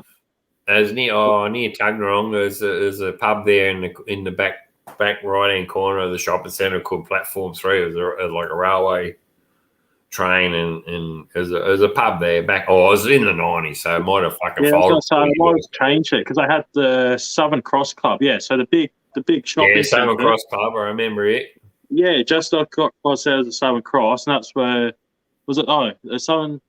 There was two because you had the more. Yeah, the big main one, and there was another one across the road a bit. Yeah. One was the Southern Cross. There was another one. I forgot what it's called. Yeah. I only went down there in Easter time. 20 years since I've been. I left there and I haven't been back since. So I went at Easter time because we were going shooting and fishing in Jasper, where me and my old man and my brothers grew up and used to go all the time. And I had 3 weeks off, and it was when we had the big flood. And then the last weekend, I went down on the fucking Wednesday, because it was sunny then. And I thought, yeah, right, I'll go to fucking down early and tinker around Canberra for a few days before I go to with Jasper and Yass, and then fucking come home the Monday. Yeah. And then, or Sunday, and then have Monday off and then go to work. But in that time, I fucking did that, went down there, and then it was I went to Collector, where Collector's between Goulburn and Canberra, you know, Collector. Yeah. Yeah, well, that's where most of my other mum's, dad's, sister's side, the Grangers, they all grew up in Collector and the Bush Ranger pub and all that. I was planning to stay there the night, but the pub only opens Thursday, Friday, Saturday, and Sunday now. And I was there on the fucking Wednesday. I go, fuck, you're kidding, you know, and the house, before they put the highway through Collector, it went straight past the front door of my auntie and uncle's place at the end of the tennis courts and the footy oval. And I took footage of it. I'm yet to do it. I got so much footage to do. I just got no time. And I couldn't be fucked sitting on a computer. But and then went from Collector to Gunning and crashed there at Free Camp. Then from Free Camp back to Collector, and then from the Georges River into fucking Queanbeyan, Canberra, Queanbeyan. And then fucking once I got there, I was like, I'll go around and fucking Gilmore, see the old house. Took photos of the old house. It's fucking looking pretty good, but they got shutters on all the windows. So it just shows you what the fucking suburbs like now. Back in the day, like, we left there because my boys were 4 and 5. They were about to start school. And it was like, do we want to stay in Canberra or do we want to get the coast? And we go, nah, let's go to the coast. So fucking that's why we come up here. And because Canberra's too fucking cold and too hot. But it got to that stage, and then it was like, I got down there, went to the Chisholm Tavern, and I'm fucking spinning out because the Chisholm Tavern's still there. And I got a Anytime Fitness membership, and there was an Anytime Fitness. So I went up there, had a shower, and then fucking went straight into the pub and ordered a counter lunch and had 3 beers. So, balanced diet. That's all right. I only went to the fitness joint to have a shower. Because I can't that's the one fucking do it. But I went into the pub, and the owners are still the same owners. I said, this hasn't changed much. She goes, what do you mean? He goes, I've been here since fucking 01. She goes, it's changed a lot. I said, no, I'm only joking. It's changed a lot because the stage used to be there, but now it's up there, and you got that bit fenced in, and the beer gardens were closed, and it had changed a fair bit, but fucking the stories I could tell you from that place. The taxis used to call it Jurassic Park because they roll up down. It used to be a bikie pub back in the day. That's where all the fucking blues were in the car park. I was like, fuck, you know. It was just Rebels or something, wasn't it, back then? Rebels had a clubhouse I named near Yass Road in Queanbeyan, where I used to work in, just up, what street was it? Off Yass Road, I think it was Silver Street. I used to screen print up there because I'm a screen printer by trade. And, and then I went over to grew up in Gilmore. Moved to Gilmore, and we used to drink at the Chisholm Tavern. It was the best pub. It was like Thursday, Friday, Saturday night were fucking 24 hours. Like, or midnight, they'd shut the door for half hour, open it up, bang, away you go. And even the club, Tuggy's fucking Tuggy Valley Viking Club at Arundel. That's right. Vikings, 12 o'clock, they'll shut it for half an hour. You can stay inside, keep drinking, just wait. You have to, about half an hour, you just got to fucking, and then they'll open the door up again, and then the fucking bang, away you go. It was awesome. Like, I fucking loved it. But they got, like I said, got the stage in one. It was like, fuck, where do we want to be? And the main thing was work. They said, we've got the business up for sale. It's up to you guys what you want to do, if you want to stick around or if you want to look for work elsewhere, blah, blah, blah type situation. And obviously we all fucking looked elsewhere and worked out our future and what we wanted to do. But it could have been a different thing too, because they had a place in South Durras near Ulladulla, and they moved the factory down there. Yep. And that's only 20 minutes from the oldies place, like where I grew up. So it could have been. It's a sliding doors thing. Is like, fuck, what could have happened if I hung around and they still moved the place down there, and we could have gone back to Ulladulla. Because, it's a sliding doors situation, that one. But, mate, we're here. A lot better. Coast is so much better. Mid North Coast up here, and like once we got the 4-wheel drive and this COVID thing, like the missus got osteo real bad, and she can't ride a bike. We used to trail ride all together. That's why we hooked up. Yeah. And but we got the 4-wheel drive so we can get out together and all that and whatnot. But we can't do it with the COVID lockdown and all that now. But I've done 3 services on the 4-wheel drive, and I've only owned it for fucking 18 months. we put so many Ks on it, just going bush and 4-wheel drive. Like that's what it's for, isn't it? It's a little tractor. It fucking it just fucking goes. Well, I've had a couple of Pajeros and hardly got to go out on them. Yeah, and then fucking bloody. It's they 2 of them shut themselves. Had engine failure fucking on one. But he had ECU and all that going, another fuel pump and everything. No, the D22s, they're just a track. They're not a race one, like. No, but you give it to it, but then you drive it by the revs, and then when you get out bush, like fuck, you just put in first or second, it just goes. Like in high. And you start to get bogged in high, and it's like, fuck, okay. Then you put it in low range. It's like, it just fucking walks up out of the fucking bog hole like nothing else. I'm like, fuck, how good is this? Any lockers on it? No lockers on it. It's I don't think it's got any lockers at all. I don't even think it's got a slip. It might have a slippery diff, but I'm not sure. It's an 03 model. Likely. Yeah, it's 03 model, but you go in high range, low, and you start to get bogged down. Like, fuck, here we go. And then you fucking stick it in the low, and it just fucking steps up. It just fucking boop out of the fucking bog hole. Away you go. It's like, fuck, how good is this? But we will get a winch, because me and the missus usually go trekking around for fucking track. Look, there's so much footage. Look, I know I keep saying it, but I do. I've got so much fucking footage. Yeah. Me and the missus, we go, what do you want to do? Let's go driving. And we go driving, and there's some good tracks around here. And we got to get a winch. I can tell you now, we got to get a winch. Otherwise, like, my mate's fucking useless. He doesn't know north from south. When he goes to say, we're out of Possum Brush, you go, where? And it's like, fucking, we're out Possum Brush. Blah, blah, blah, blah, blah. This, could you come and get us? We haven't had to do that, but we know we can't rely on Rick to do that. That's my mate that does the fishing videos with. Because he says, I can't fucking ever remember how to get out of here. And says, mate, you got to remember, otherwise you can't get out of anywhere. But we've got some good footage of that and full drive. Come down to Love Day. Down in South Australia, we've got a place called Love Day. It's like a dedicated 4-wheel drive park. Yeah. It's funny, you go out camp and all that, get certain spots, and there's that many trails and whatnot you can do. Fucking awesome. Yeah. I remember going out with some mates. I got like dunes as well. I remember, buddy, no seatbelt in my mate's buddy Hilux, fucking old petrol thing, and he's just first, second, we're just flying up this fucking dune. Fucking comes down, my bloody head just like smack up against the fucking roof. Like, shit. Yeah. Then we went up there, you know how they have your off-center type thing? So you're like kind of, we went up the wrong way.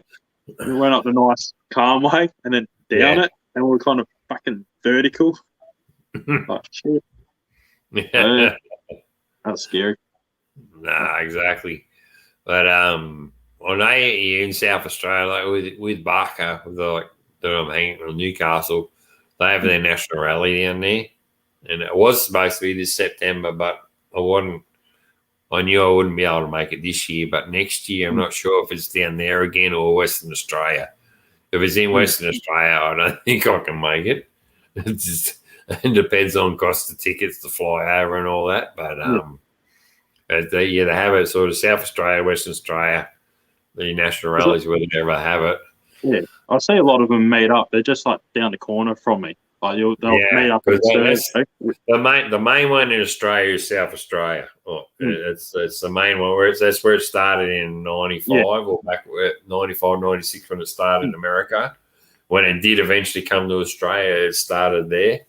And if I'd have known, honestly, like I was in a social club for 15 years, if I'd have known they were in the country back then, I would have just went straight with them. But I did the whole social club biker scene and did that, and all that was like parties, piss up, and fucking just go for it. It was like our motto was a drinking club with a motorcycle problem. So you go to a rally, get pissed, and fucking ride home, and like there's many stories like that I tell you. But for 15 years of it, there's plenty. But I had many times, like we were talking before, they're saying, you strap your swags to everything. I've gone to rallies where I've had the tent and the weather gear strapped to my hangers, and I've slept beside the bike, and I've just woke up the next morning and thrown my leg over and rode home because I couldn't be fucked putting the tent up, or I forgot about it and I just fucking crashed out near the bike. Yeah, it's that's the way to do it. It's a good old day. Like that is the old biker rally time and all that. But I got a good swag. The swag comfy is too big. I got to throw it in the back of a ute if they're going to do that. If not, I got a bag I still strapped to the hangers with hockey straps, and it's got a 2-man tent in it, and if I can change the weather gear, and that's it. Like I ride with the minimum. I'm old school. I just ride with the minimum, and it's a soft tail, but it's lowered, and it's got fuck all suspension, so virtually is rigid. It's just your back jars when you hit a bump, I tell you. And at 51, I should change it, but I can't. It's just the way I am. I've got a buddy, get some camping gear and all that as well. His mate's buddy with his 4-wheel drives, like, jump on the bike, and I'm like, well, that's why I've got like the sissy bar and that on it, so I can do that old school thing. I'll just strap it along there, and I've got a backrest as well. Fucking go out. That's cool. I do like it. I love your pipes. I do like digging how you made them bend up and whatnot. No, that was all cool. And I've got check out what I've done next. Yeah. Tomorrow morning's video. I'll have to have a squeeze when I wake up. I better get going. My phone's just coming up saying I've got 10% to go now. No worries, man. Oh, it's been awesome. Right. It's fuck me, 3 hours 42 minutes. But it took fucking half an hour to kick in the gear, but no, it's been a good one. It's great. I got 1, 2, 3, 7 empties here. So I know I had 3 or 4 during the day. So it's been a good night. That's all right. All right. Cheers, I'll talk brother. to you later, mate. Yeah. Thanks. Yeah. Later. Okay, guys. I know there's one left in there. Thanks for hanging around, Pop a comment in the thing. Let me know who you are, and I'll send you a sticker, or send me a message on Instagram, and I'll send you a sticker and fuck a magazine or something for hanging around. Who are you? Let me know. Thanks for watching. Cheers. And we'll have to call it quits. This has been awesome. Thanks very much. Peace.